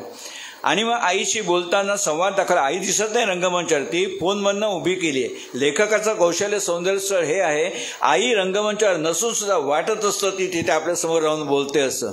ते संवादातनं उभं केलं आहे. ती फोनवर बोलते अशी. जुन्या काळचे फोन छान वातावरण निर्मिती केली, काळ्या रंगाचे फोन, डायलवाले वगैरे. ती स्वतःची चिठ्ठीच फोन घेऊन बोलते आईशी. हां आई निघते. हो डॅडी बरे आहेत. हो डॅडी जेवण घेतात वेळच्यावर. हो डॅडी औषधं पण घेतात. म्हणजे आपल्याला काय कळतं की आई समोरून काय विचारते, डॅडी बरे आहेत का, औषधं घेतात का, जेवतात. मित्र ह्याचं सौंदर्य स्थळ असं आहे की 17 वर्षापूर्वी जो नवरा सोडून गेला, मधल्या काळात ती जिवंत आहे, मेली आहे, कशी वागते राहते हे चौकशी केली नाही, तो खड्ड्यात जाऊ दे असं ती म्हणाली तर त्याच्यात काहीही गैर नाही. पण ती माऊली हे विचारते जेवतात का, औषधं घेतात का, तब्येत कशी आहे, हे खरं भारतीय स्त्रीचं जे दाखवले ना ते दाखवले. आणि मग ती बोलत असताना काय होतं, त्यांचं बोलणं दाखवलं आईचं बोलतं. आणि मग शेवटी बोलता बोलता ती स्वाती चिठ्ठीस वडिलांना सांगते, डॅडी तुम्ही बोलता का आईशी. आता मला सांगा 17 वर्षापूर्वी जो सोडून आलाय तो कसा काय बोलेल, कुठच्या तोंडाने बोलेल त्याची. तो सांगतो मोहन जोशी नाही मला तू भलत्या भरीला पाडू नको, मला नाही जमायचं ते. तर ती म्हणते डॅडी एक वाक्य तरी बोला. हो डॅडी मी सांगते म्हणून बोला. डॅडी एक शब्द तरी बोला, नुसतं हॅलो म्हणा. तुमच्या एका हॅलोवरती आई उरलेलं आयुष्य कंठील. एका हॅलोवरती आई उरलेलं आयुष्य कंठील म्हटल्यावरती ती अनिच्छनीच पण ती बळे त्यांच्या हातात रिसिव्हर देते आणि मोहन जोशी कानावर रिसिव्हर लावतात. आता कल्पना करा, ताबडतोब कानावर रिसिव्हर लावलेलं आहे आणि ते जर म्हणतील हां काय श्यामला कशी आहेस, बरं आहे ना, असं होईल का. हो 17 वर्षानंतर त्या बायकोशी बोलताना काय त्या माणसाच्या मनामध्ये भावनांचा गदारोळ होईल, किती त्याला गिल्टी वाटत असेल, बघ काय आपण करून बसलो. त्यामुळे मोहन जोशी, आणि हे तुम्हाला नाटकात कळत नाही कारण नटमंडी पहिल्या रांगेत बसतं तरी ते लांब बसतात. तसे यूट्यूबवरती फायदा असा आहे की ते झूम करतात कॅमेरा, म्हणून ते हे नाटक तुम्ही यूट्यूबवर बघा. ते ज्यावेळी बळे देते रिसिव्हर त्यावेळी मोहन जोशी कानाला फक्त लावतात आणि मोजून 20 सेकंद मोहन जोशी काहीही बोलत नाहीत. त्या 20 सेकंदामध्ये मोहन जोशींचे गाल बोलतात, मोहन जोशींचं कपाळ बोलतं, मोहन जोशींची ओठ बोलतात, मोहन जोशींचा गळा देखील बोलतो जो क्लोजअपमध्ये दिसतो. आणि 21व्या सेकंदाला मोहन जोशींच्या दोन्ही डोळ्यातनं घळाघळा अश्रू हनवटीपर्यंत आलेले असतात, ग्लिसरीन शिवाय. ही ताकद आहे आमच्या मराठी माणसाची. आणि हे सगळं झाल्यावरती मग ते एकच वाक्य फक्त बोलतात, ते सुद्धा तुटक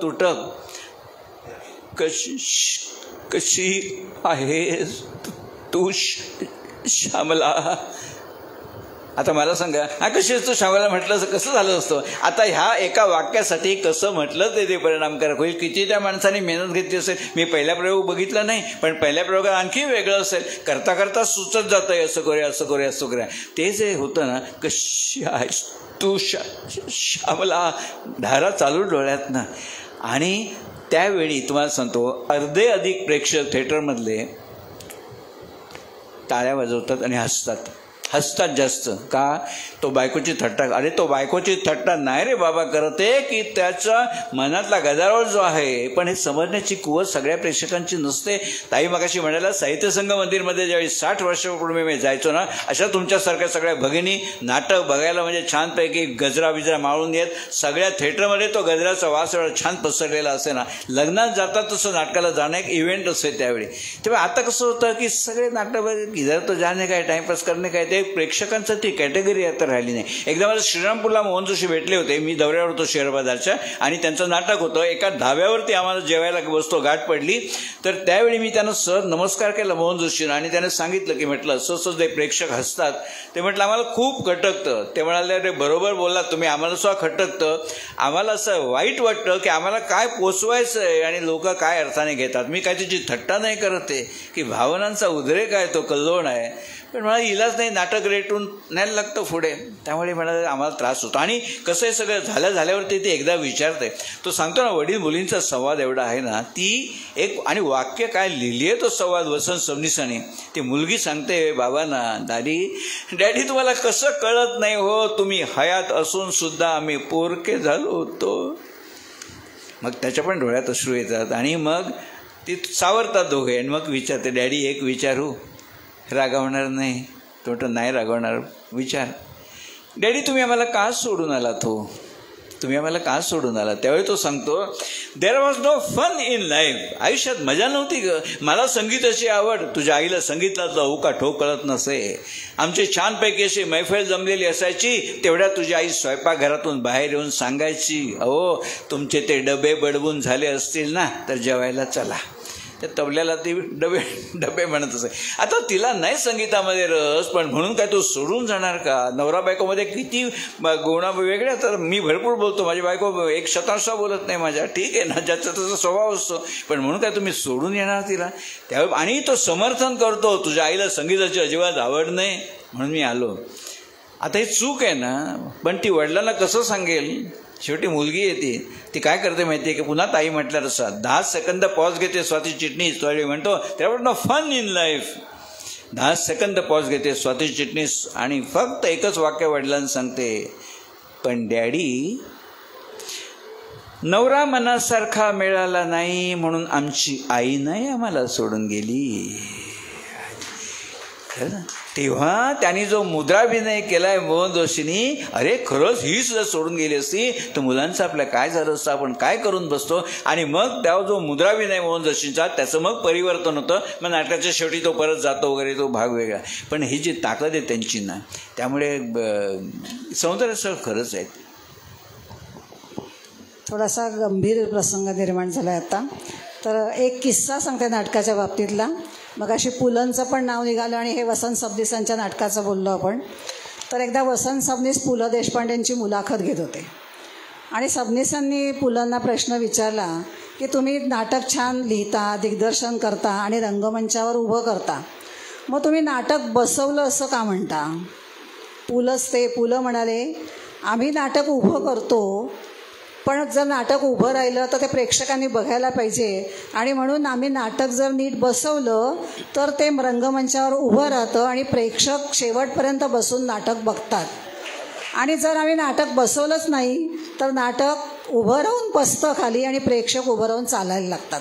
आणि म्हणून बसणारे प्रेक्षक आणि उभं राहणारं नाटक हा मेळ जमवायचा असेल तर नाटक आधी बसवावंच लागतं. पुढे जाऊया. प्रभाकर पणशीकर आणि डॉक्टर काशीनाथ घाणेकर ही जोडी आपल्या कायम लक्षात आहे. आणि त्याच्यातली लाल्याची भूमिका खूप गाजली होती. त्यातला एखादा संवाद ऐकायला आम्हाला आवडेल, पण आता सर थोडेसे दमले तर मी एक थोडंसं वाचून दाखवते तुम्हाला. अश्रूंची झाली फुलेचा प्रयोग होता शिवाजी मंदिरला. अश्रूंची झाली फुलेचा प्रयोग होता शिवाजी मंदिरला. प्रयोग हाऊसफुल.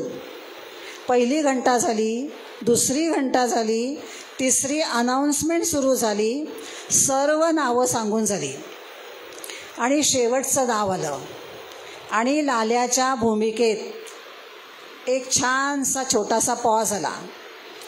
त्या पॉजमध्ये काय नाही घडलं हो, त्या पॉजमध्ये थिएटरमधले सगळे श्वास रोखले गेले, सगळ्या खुर्च्या एका स्वरात खाट करून वाजल्या, सगळ्यांचे कान आतुर झाले पुढचे शब्द ऐकण्यासाठी, सगळ्यांचे डोळे एकवटले मखमली पडद्यावर काय दिसणार यासाठी.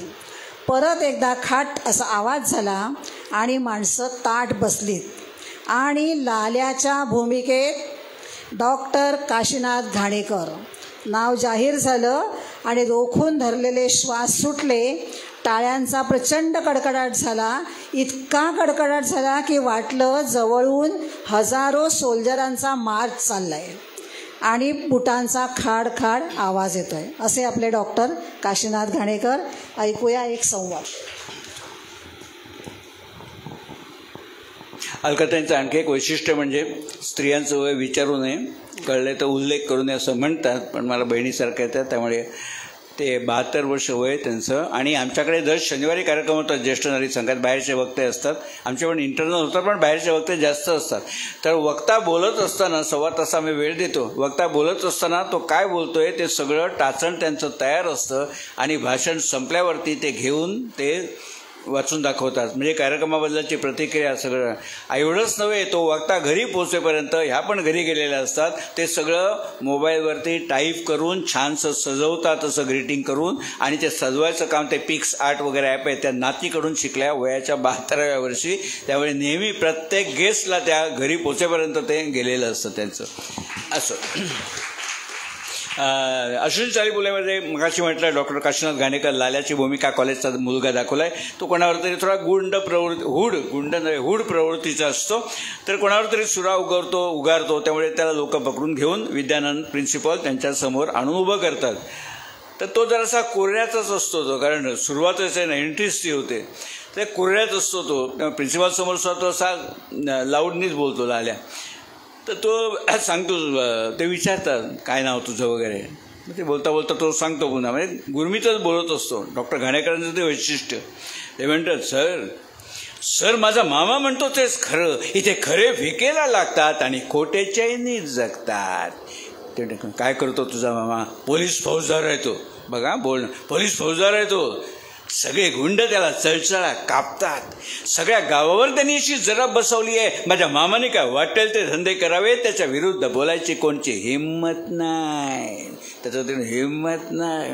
मग ते प्रभाकर पणशीकर म्हणतात, खरंच ते मोठा हुशार आहे तुझा मामा, आपण दोघं मिळून त्याला गुरु करूया. नाही सर, तुम्ही माझी थट्टा करताय. नाही खरं सांगतो लाल्या. सर माझा मामा म्हणतो तेच खरं. मामा म्हणतो लाल्या 4 मुंड्या मुरगाळून जर 2 चाळी बांधता येत असतील तर खुशाल बांधाव्यात, इसमें क्या है. ते त्याचं ते ठरलेलं असतं ना. आणि ते सगळे त्यांना बघूनच ते नाटकं लिहिली जात होती. आणि त्यांची लाऊडशाही त्यांना शोभून दिसायची. उद्या घाणेकरांचं एखादं वाहतोय दुर्वांची नाटक वगैरे जुडी दिलं ना, ते तलवारीने भेंडीची भाजी कापल्यासारखा वाटेल. तो बादशाह आहे, तो वाघ आहे, तो वाघासारखंच बोलणार. तशी त्यांची ती सगळे, म्हणून त्यांना त्या शैलीमुळे सगळं पाठ होतो, त्यात विशेष काही श्रम नाही करायला लागत. मग अशी कार्टी काळजात घुसली या नाटकाविषयी बोलताना प्रेक्षकांच्या प्रतिक्रियेविषयी तुम्ही सांगितलं. आता मला असं वाटतं की प्रेक्षकांसारखंच रंगमंचावर जेव्हा नाटक घडत असतं तेव्हा पात्रांनी सुद्धा एकमेकांना योग्य त्या प्रतिक्रिया दिल्या पाहिजेत. आणि जर ती दिली नाही प्रतिक्रिया, तर त्याचे संवाद कसे निष्प्रभ होतील याचं एखादं उदाहरण खूप आहेत. आता अश्विन चालीपुलेमध्ये तुम्हाला आठवत असेल, तिसऱ्या अंकामध्ये हे प्रभाकर पणशीकर शिक्षा भोगतात ते, आणि मग स्मगलर होतात. उत्तरार्धामध्ये स्मगलर झालेले, आणि ते यशस्वी स्मगलर होतात, कारण बुद्धी जी त्यांची असते ती तीक्ष्ण असते. त्यामुळे अगदी यशस्वी स्मगलर होऊन त्यांचं साम्राज्य प्रस्थापित करतात. तर ते विमानतळावर आलेले असतात, कारण स्मगलिंगचं सोनं परदेशातनं विमानात यायचं असतं, त्याची डिलिव्हरी घ्यायला ते विमानतळावर जातात. आणि नेमका त्याच वेळी त्यांचा विद्यार्थी जो असतो श्याम, ज्यांनी खोटी कागद ओळखपत्र बनवून त्यांची सही घेतलेली असते आणि त्या तुरुंगवास घडवतात. तो श्याम नंतर व्हाईस प्रिन्सिपल झालेला असतो. तर तो परदेशात कायमचा वास्तव्यासाठी जाण्यासाठी विमानतळावर आलेला असतो. योगायोगाने दोघांची गाठ पडते विमानतळाच्या कॅफेटेरियामध्ये. इतकं सुंदर दृश्य दाखवलं विमानतळाचं. ते त्या बाजूलाच हे विद्यानंद बसलेले, तिकडे श्याम बसलाय, तो त्याच्या विमानाची वाट बघतोय, हे यांच्या विमानाची वाट बघताय, तसं दाखवलं आणि एकदम त्यांची नजरानजर होते. तर प्रेक्षक म्हणून आपल्याला आता असं वाटतं की पुढे काय होणार, बरं भक्कम खणाखणी होणार ना, ते जातील दोन त्याच्या कानपडात लावतील वगैरे, त्या फिल्मी डायलॉग असतात, म्हणजे तू माझ्या आयुष्याची वाट लावलीस वगैरे, असं काही होत नाही हो. पण जे सौंदर्य स्थळ आहे ना, प्रभाकर पणशीकर तिथनं उठतात त्याला बघितल्यावरती, आणि प्रभाकर पणशीकरांचं व्यक्तिमत्व काय छान 6 फूट उंच, आणि त्या नाटकामध्ये ना असं छान हिरवा शर्ट घातलेला, ऑफ व्हाईटचं जॅकेट, पांढरी दाढी, गॉगल लावलेला, काय हॅटबीट घातलेले, काय सुंदर दिसतात.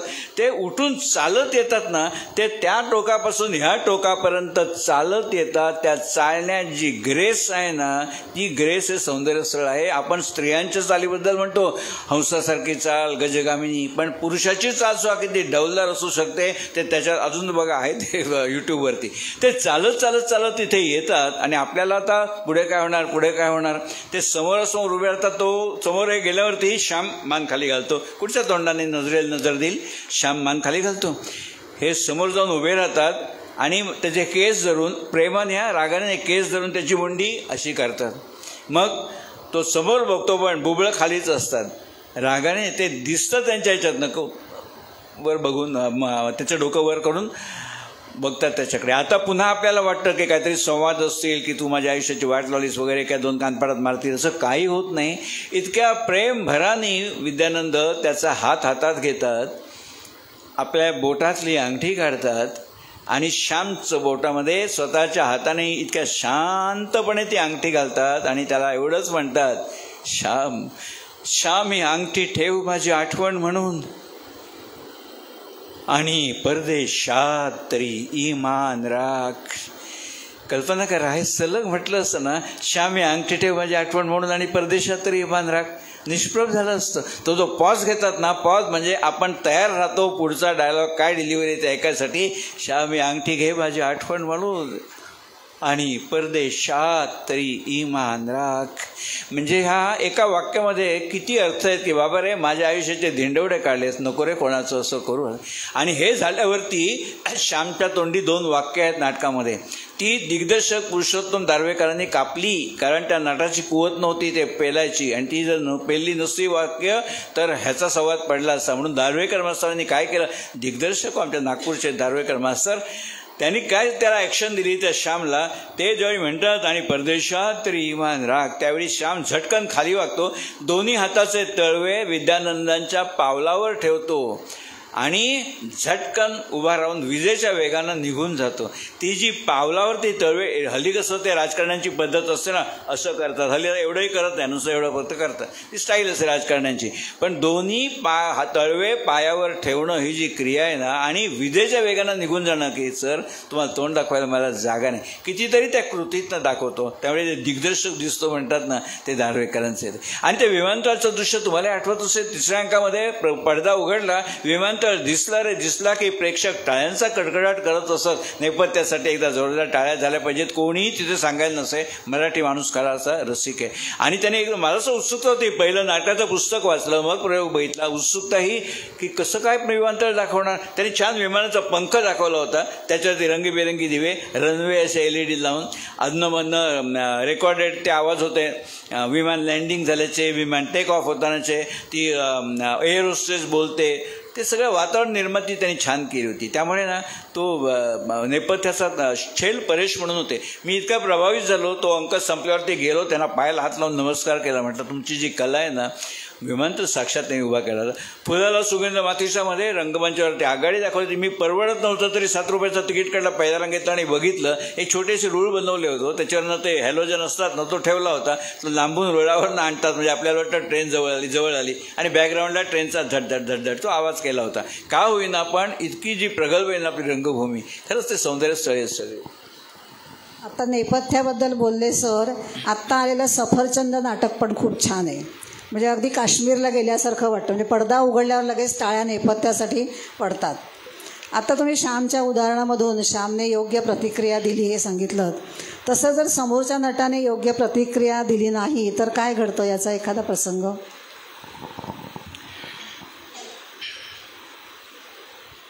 लेकुरे उदंड झाली म्हणून नाटक होतं. लेकुरे उदंड झाली, श्रीकांत मोघे आणि कल्पना देशपांडे. नंतर मग दया डोंगरे आल्या. कल्पना देशपांडे अमेरिकेला गेल्या लग्न झाल्यावर, आणि मग दया डोंगरे ते नाटक करायला लागल्या. तर त्यामध्ये असा प्रसंग आहे की श्रीकांत मोघे संगीत दिग्दर्शक असतात आणि त्यांच्या गावात एक शाळा उभारत असते. त्याला ते काही लाख रुपये देणगी देतात आणि दुर्दैवाने नेमका त्याच वेळी त्यांनी एक फिल्म प्रोड्यूस केलेली असते. ती फिल्म पडते बॉक्स ऑफिसवरती आणि कर्जाचा बोजा होतो. बँक ह्यांचा बंगला सगळं जप्त करतात. म्हणजे एकीकडे त्यांनी दिलेल्या देणगीतनं शाळा उभी राहिली आणि त्या दिवशी रस्त्यावर आलेले बँकेने जप्ती आणलेली असते. तर किती म्हणजे करुण प्रसंग आहे. तर त्या शाळेचे हेडमास्टर दाखवलेले आहेत की त्यांना हे ज्यावेळी कळतं त्यावेळी ते घरी येतात आणि श्रीकांत मोघे घरी नसतात. त्यांची बायको असते, मधुराणी नाव तिचं नाट्यातलं. तर ते हेडमास्टर घरी येतात आणि तिला सांगतात, बायकोला त्यांच्या, मधू बेटा मला राजा भाऊ नाही सांगायचं धाडस होणार नाही, तू सांग. म्हणावं कुठेच काय नाही जमलं तर शाळेत संगीत शिक्षकाची जागा रिकामी आहे, तू सांगेपर्यंत मी ती भरणार नाही. आता मला सांगा त्या बाईवरला काय वाटलं असेल की ज्या माझ्या नवऱ्याने लाख रुपये देणगी देऊन शाळा उभी केली, त्या शाळेत नोकरी करायची वेळ आली, हे झाल्यावरती तिला काहीच संवाद नाही. तो नुसते म्हणतात की शिक्षकाची जागा रिकामी आहे, तू सांगेपर्यंत मी भरणार नाही. त्यावेळी ती मधुराणी कल्पना देशपांडे ती पदर असा तोंडावर लावते, मान खाली घालते आणि हुंदका देते. आजकाल पदर, लाजणं, हुंदका हे प्रकार आता कोणाला सांगून काय नाही, पण आपल्याला ते आठवत जो हुंदका देते ना ती त्या एका हुंदक्यातनं कळतं की काय नियतीने माझ्यावर पारी आणली. माझ्या नवऱ्याने शाळा उभं केली आणि त्याला नोकरी करायची. तो जो हुंदका होता ना तो बोलका होता. पण नंतर दया डोंगरे आल्या त्यावेळी नाटक मी साधारणपणे संच बदलला की नाटक परत बघतो. त्यावेळी बघितलं त्यांनी डायलॉग तोच होता, नाटका जागा आम्ही भरत नाही, पण दया डोंगरेंनी काहीच रिॲक्शन दिली नाही. त्यामुळे तो त्याचा डायलॉगच फ्लॉप झाला ना. असं अनेक वेळा होतं. नाटक बघितल्यानंतर आपण म्हणतो की काम चांगलं होतं, लेखन चांगलं होतं, पण काही वेळा असं पण आपण म्हणतो की इथे दिग्दर्शक दिसतो. तर असा एखादा संवाद किंवा प्रसंग याबद्दल काही सांगा. ते सुद्धा होतं ना. वसंत कानेटकरांचं नाटक मला काही सांगायचं आहे. त्याच्यामध्ये ते निवृत्त न्यायाधीश दाखवले आहेत आणि तेच अर्थात प्रभाकर पणशीकर मुलगा दाखवला आहे त्यांचा घाणेकर. तर त्याच्यामध्ये त्यांची जी सून असते काशीनाथ घाणेकरांची बायको अशी दाखवली आहे. तर ती नेहमी घरात आल्यापासून दुर्मुखलेली असते, कधी हसत नाही, आनंदी नाही. ते सासरे नेहमी विचारतात, सूनबाई तू अशी आनंदी दिसत नाही, उदास दिसतेस, काय आहे? ती म्हणते नाही आय एम ऑल राईट म्हणून. पण त्यांना कळतं ही ऑल राईट नाही, काहीतरी बिनसलं हिचं. मग दिवशी संध्याकाळी सासरे सून गप्पा मारत असतात त्यावेळी ते शितापेने तिच्याकडून काढून घेतात की का तू अशी उदास असते. तेव्हा ती सांगते आणि ती जी सून असते ना ती आश्रमातनं त्यांनी आणून सून करून घेतलेली असते. लहानपणी अनाथ म्हणून ते आश्रमामध्ये असते, त्या आश्रमातला कोणाचा तरी एक उद्धार व्हावा म्हणून ते सून करून घेतात तिला. पण ती का उदास असते ते तेव्हाच सांगते की ज्यावेळी तिचं लग्न ठरतं त्यावेळी ही गोष्ट सांगत नाही की ती आश्रमात असताना 14 वर्षाची असताना तिच्यावरती बलात्कार झालेला असतो आश्रमामध्ये आणि ही गोष्ट लपून ठेवलेली असते लग्नाच्या वेळी. त्यामुळे तिला ते गिल्टी वाटतं की एवढी देव माणसं आहेत ही प्रभाकर पणशीकर न्यायाधीश आणि आपण ही गोष्ट लपून ठेवली म्हणून ती अस्वस्थ असते. ते कळल्यावरती ते काय तिला दोष देत नाही, तिचा दोष काय, 14 वर्षाची मुलगी काय करणार ती. पण हे कळल्यावरती ते विचारतात की कोण होता तो. ती बोलत नाही आधी आणि नंतर त्याने अगदी युक्ती प्रयुक्तीने काढून घेतात ते. तेव्हा ती सांगते हा बलात्कार कोणी केला, ज्याचा जो आश्रम चालवतो बाप्पाजी म्हणून वय वर्ष 65 त्यांनी ते कृत्य केलेलं असतं. हे ऐकल्यावरती हा ना चीड काय म्हणजे अस्वस्थ की ज्या माणसाला तर बाप्पाजी यांच्याकडे येत जात असतो नेहमी, ह्याच्या घरात त्याला मान असतो का तर एवढंच अनाथाश्रम चालवतो, समाजकार्य करतो म्हणून. तर त्यांनी असं केलं म्हटल्यावर ते एकदम चिडतात ते. आणि बाप्पाजी योगायोगाने तिथे आलेले असतात, त्यांच्याच घरी प्रवचनाला गावात गेलेले असतात. त्यामुळे त्याला कल्पना नाही हा काय आपलं भिंग फुटलंय ते. तो आपला नेहमीप्रमाणे बाप्पाजी येतात आणि आल्यावरती हे अशी काय त्याला फैलावर घेतात. आधी ते कबूल करत नाही पण नंतर ते कबूल करण्याशिवाय पर्यायच नसतो. तेव्हा ते त्यांची इतकी निर्वत्सना करतात बाप्पाजींची पणशीकर न्यायाधीश. ते म्हणतात त्यांना बाप्पाजी मला केवढा आदर होता तुमच्याबद्दल, तुमच्या कार्याबद्दल, तुमच्या ब्रह्मचर्याबद्दल. सगळ्याचं शेण झालं. ब्रह्मचर्य पेलवत नाही म्हणून तुम्ही विवाह केला असतात तरी तुम्ही देखील 4 चौघांसारखे आहात असंच मी म्हटलं असतं. प्रसंगी नायकिणीची मारी चढला असतात तरी तुम्ही देखील एक स्खलनशील पुरुष आहात असंच मी खंत मनाशी बाळगली असती. पण पोटच्या पोरीसारखी जिला अंगा खांद्यावर खेळवली त्या 14 वर्षाच्या मुलीवर बलात्कार. बापाजी तुम्हाला नरपशु म्हणायची मला लाज वाटते. पशु बलात्कार करीत नाहीत. काय त्या खर्जामध्ये आवाज त्यांचा लागला असतो. नरपशु म्हणायची लाज वाटते. पशु बलात्कार करीत नाहीत. आता हे म्हटल्यावरती मग त्याला धक्के मारून घालवून देतात. पण हे बोलत असताना सौंदर्य सरळ असं असतं की त्यांच्या हातात एक चाकू असतो न्यायाधीशांच्या, आणि त्या चाकूने पेन्सिलला धार काढत असतात. ते आपल्यावेळी शार्पनर नव्हते, नंतर आले. आपण पण तेच करत असतो. धार काढता काढता अर्ध शिस तुटून जात असे. तर ते धार काढत असताना ती जी चाकूची हालचाल दार्वेकरांनी दिली होती त्यातनं असं प्रतीत होत होतं की अरे हा चाकू तुझ्या पोटात आता खुपसावा एवढा गुन्हा तुझा मोठा आहे. अर्थात ते तसं करणार नाहीत, न्यायाधीश आहेत, कायदा हातात घेणार नाही. पण त्या चाकूची हालचाल हे सौंदर्य सरळ होतं. ते 90% लोकांच्या लक्षात येत नाही. कारण आपली नजर असते त्याच्या चेहऱ्यावर, बापाजीच्या चेहऱ्यावर, तिच्या चेहऱ्यावरती. कमरेच्या लेवलला ते असं करत असतात, तिकडे लक्षही जात नाही. ते खरं सौंदर्य सरळ असतं. अशा तिथे दिग्दर्शक दिसतो म्हणतात. त्यामुळे माझी सवय ना की सगळं बारकाईने बघणं. नंतर कोणतरी मुलाखतीत सांगतो वगैरे ती गोष्ट वेगळी. पण आपण सुद्धा अनेक गोष्टी टिपण्यामध्ये कमी पडत असतो. त्याला आता नाटकावर आधारित कार्यक्रम आहे आणि आपल्या काळात जे मैलाचं दगड ठरलं होतं असं नाटक, तुम्ही पण कदाचित वाट बघत असाल त्या नाटकाची. शिरवाडकरांचं नाटक नटसम्राट, ते विसरून आपण चालणारच नाही. याचा प्रयोग 23 डिसेंबर 1970ला झाला.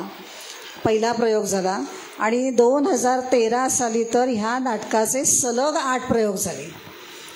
असं हे नाटक. तर त्याच्यातल्या शेवटच्या अंकातला संवाद. प्रत्येक नाटाची एक महत्त्वाकांक्षा असते की आयुष्यात एकदा तरी नटसम्राट गणपतराव बेलवलकर करायला मिळाले पाहिजे. आणि तो मोह राजा गोसावींना पण आवरला नाही. 18 प्रयोग त्यांनी केले पण ते चालले नाही. कारण दत्ताभटांचा आवाज, लागूंचा आवाज आणि राजा गोसावी खूप फरक आहे. पण प्रत्येक नटाला वाटतं आयुष्यात एकदा तरी मला गणपतराव बेलवलकर करायला मिळाला पाहिजे. तो शेवटच्या टप्प्यात प्रवेश आहे बघा. ते मुलीकडे राहायला आलेले असतात. मुलगी त्यांना आउट हाऊसमध्ये ठेवते. त्या मुलीच्या घरात ते पैसे गहाळ होतात. मग सगळ्यांच्यावर, नोकरांच्यावर, त्याच्यावरती पैसे हरवलं म्हटल्यावरती ती मुलगी यांच्याकडे येते आउट हाऊसमध्ये आणि त्यांची बॅग उघडते आणि बघते. यांना माहिती नाही मुलगी कशाला आली आहे ती. आई सहज विचारते, नले काय शोधतेस ग? तर ती आली असते, पैसे हरवलेत, आपल्या वडिलांनी तर घेतले नसतील, हा तिला संशय आहे म्हणून ती बॅग उघडते. पण त्यांना माहिती तसंच नाही. ती विचारते, आई काय शोधते? तर आईला ती काय सांगते, नली अगं माझ्या शिवणाच्या सुया कुठे हरवल्या आहेत, त्या मिळत नाही. आई म्हणते, अगं ह्या वयात मी कुठे तुझ्या शिवाय घेऊन शिवणार आहे, वेंदडीचं आहे. मग ठीक आहे, मग तिला काय मिळत नाही कारण ह्याने घेतलेलेच नसतात पैसे, तिला काय मिळत नाही. मग ती जाते. पण नंतर काही दिवसांनी पैसे घरातच मिळतात. हिनीच वेंदळीपणाने ठेवले असतात कुठेतरी, ते मिळतात. त्यावेळी जेव्हा ह्यांना कळतं त्यावेळी समजतं ही पोरगी आपली आलेली होती, ती सुया शोधायला आली नव्हती. तिला संशय की आपण पैसे घेतले. मग ते खूप चिडतात, खूप असे आक्रस्ताळीपणे करतात. पण बायको असते ती त्यांना शांत करते. शेवटी आईच होती, आईच सगळं सांभाळून घेणार. ती म्हणते, जाऊ दे हो, पैसे हरवले होते शांताजोग, पैसे हरवले होते म्हणून पोर बावरली होती, म्हणून तिला वाटलं म्हणते जे काय उसळतात ना, म्हणून तिला वाटलं आपला बाप चोर आहे, आपली आई चोर आहे आणि ती दोघं म्हातारडी आहेत, लोळी पांगडी आहेत. असल्या गलिच्छ आरोपाचं शेड त्यांच्या तोंडात कोंबलं तरी आपलं ते काय वाकडं करणार आहे? सरकार या 1.5 दमडीच्या कटपुतळ्यांना न्यायासमोर बसून त्यांच्यासमोर इन्साफ मागायचीच काय, पण निरपराध ठरायची देखील माझी इच्छा नाही. कार्टे मराठी रंगभूमीचा सार्वभौम राजा, गणपतराव जोशांचा पट्ट शिष्य, खाडीलकर, गडकरी यांच्यासारख्या दैवतांनी ज्याच्या पाठीवरून हात फिरवला तो रंगभूमीचा नटसम्राट, सार्वभौम राजा, त्याची तू अशी विटंबना करतेस. तो तुझा बाप झाला म्हणून, त्याच्याकडे पैसे नाहीत म्हणून, म्हातारपणामुळे तो लुळा पांगळा झाला आहे म्हणून. मग ती मुलगी बाजूलाच असते नली. ती येऊन त्यांच्या पायावर हात ठेवते, मांडीवर डोकं ठेवते, माफी मागते. आप्पा मी चुकले, तुमच्या कोकराला क्षमा करा. तुमच्या कोकराला क्षमा केल्यावरती परत ते उसळतात ना. तो नाटकाच्या जाहिरातीत फोटो असतो ना, असं उपरणं घेऊन केलं, त्यावेळी ते उसळतात आणि खबरदार चांडळणी पुन्हा त्या शब्दांचा उच्चार करशील तर. होतं माझं कोकरू आता कुठे? कोकरासारखी मुलगी होती, सशासारखा मुलगा होता, पण ते माझे कुणीही नव्हते. आभाळ पाठीवर घेणाऱ्या 8 हत्तींना विचारून पहा, ते देखील हेच सांगतील, कुणी कुणाचं नसतं, कुणी कुणाचं नसतं. अंतराळात भटकणारा एखादा आत्मा आमच्या वासनेच्या जिन्यावरून पृथ्वीवरच्या मातीत उतरतो आणि आम्हाला वाटतं आम्ही बाप झालो, आम्ही आई झालो. सगळं सगळं खोटं असतं. आम्ही फक्त जिने असतो, फक्त जिने, फक्त जिने. आता आपण कार्यक्रमाच्या शेवटाकडे आलो आहोत. शन्ना नवरे यांचं सूर राहू दे नाटक हे सुद्धा दोन्ही संचामध्ये आलं आणि ते तुम्ही दोन्ही संचात नक्कीच बघितलं असेल. सतीश दुभाषी आणि संजय मोने. या नाटकात दोघांच्या याच्यामध्ये काही फरक जाणवला का तुम्हाला? फरक काही जाणवला नाही. सतीश दुभाषी आणि संजय मोने दोघांनी तेवढ्या ताकदीनं काम केलं, काही फरक नाही जाणवला. त्याच्यामध्ये डॉक्टर दाखवले नायक सतीश दुभाषी आणि ह्याचा संजय मोने करतात. तो डॉक्टर खेड्यात प्रॅक्टिस करत असतो, डॉक्टर की नावाला तो समाजसेवक म्हणून ते करत असतो. आणि त्याची बायको असते, तिला शहरी जीवनाची आवड असते, त्यामुळे ती सारखी त्याला टुमणं होते, आपण मुंबईला जायचं, इथे प्रॅक्टिस करायची नाही. तो म्हणतो नाही, माझं हेच कार्यक्षेत्र आहे म्हणून. मग ती अस्वस्थ असते. एक दिवशी काय होतं, मुंबईहून एक मनुष्य येतो, तो तिचा जुना प्रियकर असतो. इतक्या वर्षांना, ह्यांना 8 वर्षाचा मुलगा पण असतो, डॉक्टरला आणि पत्नीला 8 वर्षाचा मुलगा असतो. आणि इतक्या वर्षानंतर मुंबईला कॉलेजमधला तिचा प्रियकर योगायोगाने गावात येतो आणि त्यांची भेट होते. पण तो राहायला ह्यांच्याच घरी असतो, तो गावामध्ये कुठे लॉजिंग बोर्डिंग वगैरे आहे. तर एक दिवशी तो तिला विचारतो, नवरा घरात नसतो, तो विचारतो, अरुंधती तू खुश आहेस ना? ती म्हणते मी खुश नाही, ते मला अजिबात आवडत नाही, नवरा ऐकत नाही. तर तो विचारतो, माझ्याबरोबर येतेस मुंबईला? आणि गंमत म्हणजे ती हो म्हणते ती येते म्हणून. आणि मुलाला ठेवून ती एक दिवशी, म्हणजे नवऱ्याला सांगते ती की तुम्ही ऐकत नाही, मी याच्याबरोबर मुंबईला जाते. तो बिचारा चांगला असतो डॉक्टर. तो म्हणतो, अरुंधती हे जाणं तुला सुखाचं होणार नाही. तरी ती ऐकत नाही. ते म्हणते तुम्ही येत नाही ना, मी जाते. आणि ती प्रियकराबरोबर जाते. 3.5 वर्ष राहते त्याच्याकडे. आणि तो तिला प्रेमाने घेऊन गेलेला नसतो, त्याला सूट घ्यायचा असतो की माझ्यावर प्रेम केलंस आणि लग्न डॉक्टरवर केलं असतं, म्हणून सूट घ्यायसाठी तो घेऊन जातो. आणि मग 3.5 वर्षांतर मारहाण करतो, वेश्याव्यवसाय लावायचा प्रयत्न करतो. मग ती असह्य झाल्यावरती एक दिवशी पळून येते. संध्याकाळची वेळ असते, डॉक्टर घरात असतो, दरवाजा उघडा असतो, काही मुंबईसारखं लॅच बीच काय नाही. घराचा दरवाजा उघडा, ती उघड्या दरवाजातनं घरात येते, बॅग ठेवते, खुर्चीत बसते. नवरा पण डॉक्टर खुर्चीत बसलेला असतो. नजर होते. आता प्रेक्षक म्हणून आपल्याला उत्सुकता की आता संवादाला तोंड कसं फुटेल म्हणून, काय होईल पुढे. मग काय नाही, 110-15 सेकंद जातात. मग तीच सुरुवात करते संवादाला. मी इथे परत आले याचं तुम्हाला आश्चर्य नाही वाटलं? अजिबात नाही वाटलं. अरुंधती, अविचारी गोष्टींची पावलं जरी पुढे पडत असली तरी त्याच्या परतीच्या खुणा मागच्या दिशेच्याच असतात. तू परत येशील याची मला खात्री होती, पण इतक्या लवकर येशील असं मात्र वाटलं नव्हतं. अरुंधती, तू घर सोडून गेल्याला आज 3.5 वर्ष झाली. या 3.5 वर्षात मला तुमची खूप आठवण आली हो. आठवणीचं नाही म्हणते मी. या 3.5 वर्षात तुला काय अनुभव आले ते मला ऐकायचं होतं. तुझ्या प्रियकरांनी प्रेमाच्या वर्षावात तुला नाव घातलं नाही हो. मला आले ते अनुभव फार वाईट होते, पश्चाताप करायला लावणारे होते. अरुंधती, शब्द हे नेहमी झाडाच्या पानासारखे असतात. शब्दांची पानं जेवढी जास्त तेवढी अर्थाची फळं कमी. मला फसवलं हो त्याने. माझा सूड घ्यायचा होता फक्त त्याला. म्हणून परत आलीस. अरुंधती, तू तेव्हा माझं ऐकायला होतस. हो, मी गेले आणि इथे लोकांनी तुमच्या चारित्र्यावर शिंतोडे उडवले. माझ्या म्हणण्याचा अर्थ तसा नव्हता. अरुंधती, तू इथे राहिली असतीस तर तुझ्या इथे असण्यानं मला बळ आलं असतं. मी करत असलेल्या कामामध्ये मला उत्साह वाटला असता. नाही म्हटलं ते अरुंधती, मनाने तुम्हाला पांगलं केलंस. पण यापुढे मी तुमचं ऐकायचं ठरवलं आहे. खरंच? हो, खरंच. तुमचा प्रत्येक शब्द आनंदानं ऐकणार आहे, त्याप्रमाणे वागणार आहे. मी इथून बाहेर गेले ना मला कळलं की मी मूर्ख आहे, अगदी मूर्ख आहे. अरुंधती, एका आश्रमामध्ये शिष्य गुरुजींना म्हणाला, गुरुजी मला सत्याचं दर्शन व्हायला पाहिजे, असं काहीतरी करा. गुरुजी म्हणाले, अंगणात जा आणि मोकळ्या आभाळाकडे एक टक लावून बघत राहा, तुला सत्याचं दर्शन होईल. शिष्य तसाच बाहेर गेला. धो धो पाऊस कोसळत होता अंगणामध्ये, धो धो कोसळणाऱ्या पावसात तो शिष्य 1 तास मोकळ्या आभाळाकडे बघत उभा राहिला. थंडीने कुडकुडायला लागला. त्या स्थितीत येऊन गुरुजींच्या समोर उभा राहिला आणि म्हणाला, गुरुजी तुम्ही सांगितलं म्हणून मूर्खासारखा मी 1 तास उभा राहिलो, काही सत्याचं दर्शन वगैरे झालं नाही.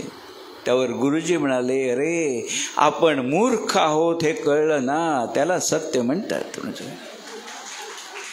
तू माझं ऐकणार आहेस असं म्हणालीस. हो हो, मी वचन देते. तसं वचन देणाऱ्याकडं ते पाळण्याचं दायित्व असतं.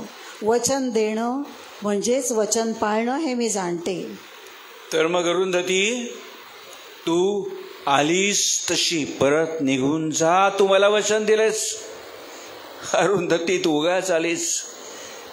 ज्या दिवशी तू हे घर सोडून गेलीस त्या दिवशी माझ्या लेखी तुझा विषय संपला होता. मला खात्री होती की तू परत येशील, तरी मला वाटत होतं तू परत येऊ नयेस, आणि आलीस तरी माझ्या तोंडून जा असं ऐकू नयेस. तुझा तो तसा जय आणि माझा असा पराजय मला अधिक प्रिय होता, पण तू परत आलीस आणि माझ्या पराजयाचाही पराजय केलास. अरुंधती, तू आपल्या संसाराचा अपमान केलायस, आपल्या बंधूचा अपमान केलायस, माझा अपमान केलायस. या जगात ही एकच गोष्ट अशी खाजगी आहे की जिथे मला प्रश्न विचारणारा फक्त मी एकटा आहे. तत्व वगैरे बाजूला सारून एका अतिसामान्य माणसाने स्वतःपुरता घेतलेला हा निर्णय आहे. हा सूड आहे. हो, प्रियकराला सूड घ्यायची परवानगी दिलीस. हा सूड असेल, कदाचित ही शिक्षाही असेल, पण अरुंधती, माणसाने केलेल्या गुन्ह्याबद्दल शिक्षा द्यायचा अधिकार फक्त त्याचा आहे. पण आजकाल गुन्हेच एवढे वाढले आहेत की सगळीकडे लक्ष द्यायला त्याला वेळ नाही, आणि माणसाने केलेल्या गुन्ह्याची शिक्षा माणूसच माणसाला देत असतो. पण अधिकार नसताना दिलेल्या अशा शिक्षेबद्दल ती शिक्षा देणाऱ्याला देखील एक शिक्षा भोगायला लागते. देहांत मनस्तापाची शिक्षा. अरुंधती, ती शिक्षा मी आनंदाने भोगणार आहे. म्हणजे मी इथं राहायचं नाही राहायचं. मग मी कुठे जाऊ? कुठेही जा. जगाच्या नकाशावर माझं घर म्हणजे एक सूक्ष्म ठिपका आहे. त्या ठिपक्यावर कशाला अवलंबून राहायचं? पण मला आता कुठेही आसरा नाही. हो, म्हणून परत आलीस. माझ्या किंवा बुंदूच्या ओढीने परत नाही आलीस. हे बघ, खोटं बोलायचं पाप माथ्यावर घेऊ नकोस. 3.5 वर्षानंतर परत येतेस, त्याच्यातला हाच बोध आहे. कुठे आसरा घ्यायचा तुझा प्रश्न आहे. म्हणजे तुम्हाला माझी खरंच गरज नाही होती. तुझी गरज होती अरुंधती, पण आता तुझ्याशिवाय राहायची मलाही सवय झाली आहे. पण मग आपल्या बंधूचं काय? हक्काची आई असताना त्यानं एकटं का म्हणून राहायचं? हक्काची आई असताना 3.5 वर्ष तो एकटा राहिला होता. अरुंधती, पाहिजे तू त्याला विचारून बघ. आणि तो होय म्हणाला तर? तो होय म्हणाला तर त्याच्या कमकुवतपणाचा खेद होईल मला. मग ते मुलाला बोलवता, तो आत असतो, त्याला ते विचारते, बंधू मी काय करू? तर तो म्हणतो, बापू सांगतील, बापू वडिलांना बापू सांगतील तसं कर. ते म्हणते बापू जा म्हणाले, जा म्हणून सांगतो. तो बॅग आणून देतो, मग ती निघून जाते. संध्याकाळ झालेली असते सगळं होईपर्यंत, आणि त्यांची पद्धत असते संध्याकाळ झाली की प्रार्थना करायची. म्हणून तो आई निघून जाते बॅग बी घेऊन, आणि हा मुलगा चटई, 8 वर्षाचा मुलगा चटई घेऊन येतो. चटई अंथरतो आणि वडिलांना सांगतो, बापू प्रार्थनेची वेळ झाली. आता एवढं सगळं रामायण झालं, बायको आली, तिला परत बाहेर काढली, केवढा आघात आयुष्यामध्ये. तर कसं काय वेळ भजना प्रार्थनेमध्ये मन लागेल? तर म्हणतो, बापू प्रार्थनेची वेळ झाली. इतका निरागसपणे बोलतो तो. त्यावर ह्या सतीश दुभाषी म्हणतात किंवा संजय मोने, बुंदू राजा मन लागत नाही रे. आणि मग नाटक संपतं तिथे त्याचं. असं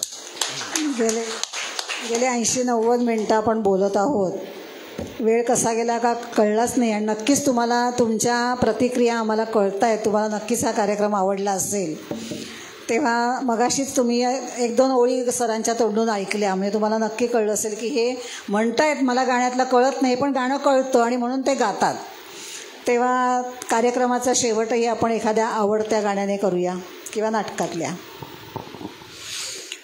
नाटकाचाच कार्यक्रम आहे म्हणून एका लग्नाची गोष्टमध्ये प्रशांत दामलेंनी ते गाणं म्हटलं, ते म्हणतो आणि आपण थांबूया. खूप बरं वाटलं, तुम्ही म्हटलं तरी हाऊसफुल झालं. तुम्हाला सांगतो करोनानंतर ना हाऊसफुल बघायची सवय डोळ्यांची गेली. परवा मी अमरनाथला गेलो होतो, जवळजवळ 150 भगिनी होत्या. म्हणजे मला असं वाटलं कधी अपेक्षा नव्हती. आमच्याकडे पण 1200 संघ आहेत, मेंबर्स आहेत, पण हार्डली 125 लोक येतात. पूर्वी 250 यायची, करोनानंतर कमी झाली. एनिवे पण खूप बरं वाटलं. आणि गाण्याचा कार्यक्रम असतो गीततृप्ती, तो 11 गाणी असतात. मी त्याच्यात निवेदन करतो फक्त आणि 1-2 गाणी त्यांच्याबरोबर म्हणतो. तो चांगला असो, ठेवा केव्हा तरी असो. तर एका लग्नाची गोष्टमध्ये मला सांगा सुख म्हणजे नक्की काय असतं ते म्हणतो आणि आपण थांबूया. मला सांगा सुख म्हणजे नक्की काय असतं, मला सांगा सुख म्हणजे नक्की काय असतं, काय पुण्य असलं की ते घर बसल्या मिळतं, देव देतो तेव्हा छप्पर फाडून देतो, देव देतो तेव्हा छप्पर फाडून देतो, हवंय का नको ते म्हणणं प्रश्नच नसतो, आपण फक्त दोन्ही हात भरून घ्यायचं नुसतं. मला सांगा सुख म्हणजे नक्की काय असतं, मला सांगा सुख म्हणजे नक्की काय असतं, काय पुण्य असलं की ते घर बसल्या मिळतं, मला सांगा.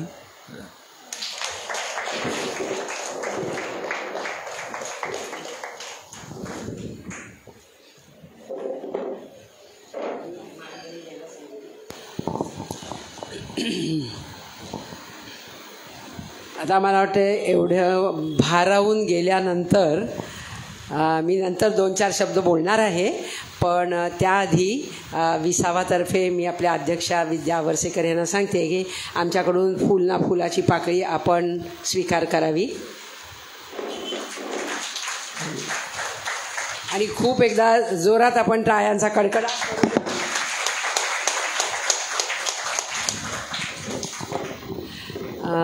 आता मी 2 शब्द बोलणार आहे.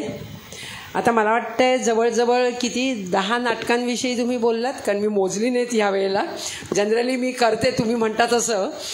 तर 3 नाटकं आज आपल्याला सगळ्यांना काहीतरी पायाच्या व्याधी असतात, काहीतरी असतं, आपण जाऊ शकत नाही. तर एका मंचावर आपल्याला ही सगळी नाटकं बघायला मिळाली आणि त्या नाटकांकडे बघण्याची दृष्टी आपली बदलली. सौंदर्यस्थळं कुठे बघावीत, काय करावं, आणि खरोखरीच खूप मला ते छान वाटलं. आणि मला वाटतं हे माझ्याबरोबर सगळ्या आपल्या लोकांना हे पटलं असेल आणि आम्हाला खूप आनंद झाला ह्या वयामध्ये त्यांचा तो उत्साह. आणि मला वाटतं निदान 4-5 वेळा तरी सगळ्यांचे डोळे पाणावले, इतक्या प्रभावीपणे त्यांनी ते आपल्यापुढे सादर केलं. आम्ही खूप प्रभावित झालो आणि आम्हाला खूप खूप आनंद झाला. तुमचं निवेदन, तुमचे जे प्रश्न विचारण्याची जी पद्धत, आणि ते जसं म्हणाले जसं शिक्षक, त्यामुळे तुम्ही जे प्रश्न विचारले त्याची त्यांनी उत्तरं दिली आणि त्यामुळे ती ठासून ह्या सगळ्या विद्यार्थ्यांच्या मनामध्ये घर करून राहिली असं मला वाटतं. तर दोघांचे आभार, आनंद व्यक्त करते. पुन्हा अशीच संधी आम्हाला मिळेल असं मी व्यक्त करते.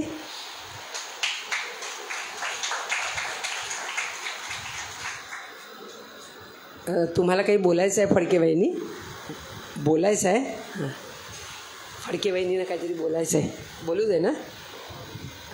हां 2च मिनटं. हां त्या 2 मिनटं बोलते.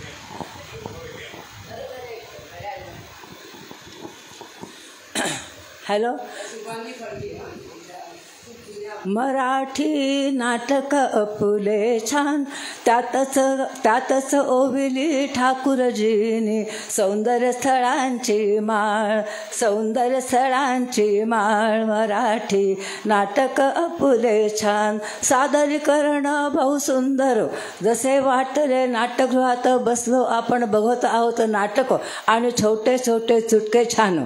बहारदार कार्यक्रम तुमचा, बहारदार कार्यक्रम तुमचा. श्रोत्यांची मिळाली साध, श्रोतांची मिळाली दाद, आणि श्रोतांची मिळाली दाद, आणि सर्व विसावा मंडळातर्फे तुम्हाला विसावा मंडळ तुम्हाला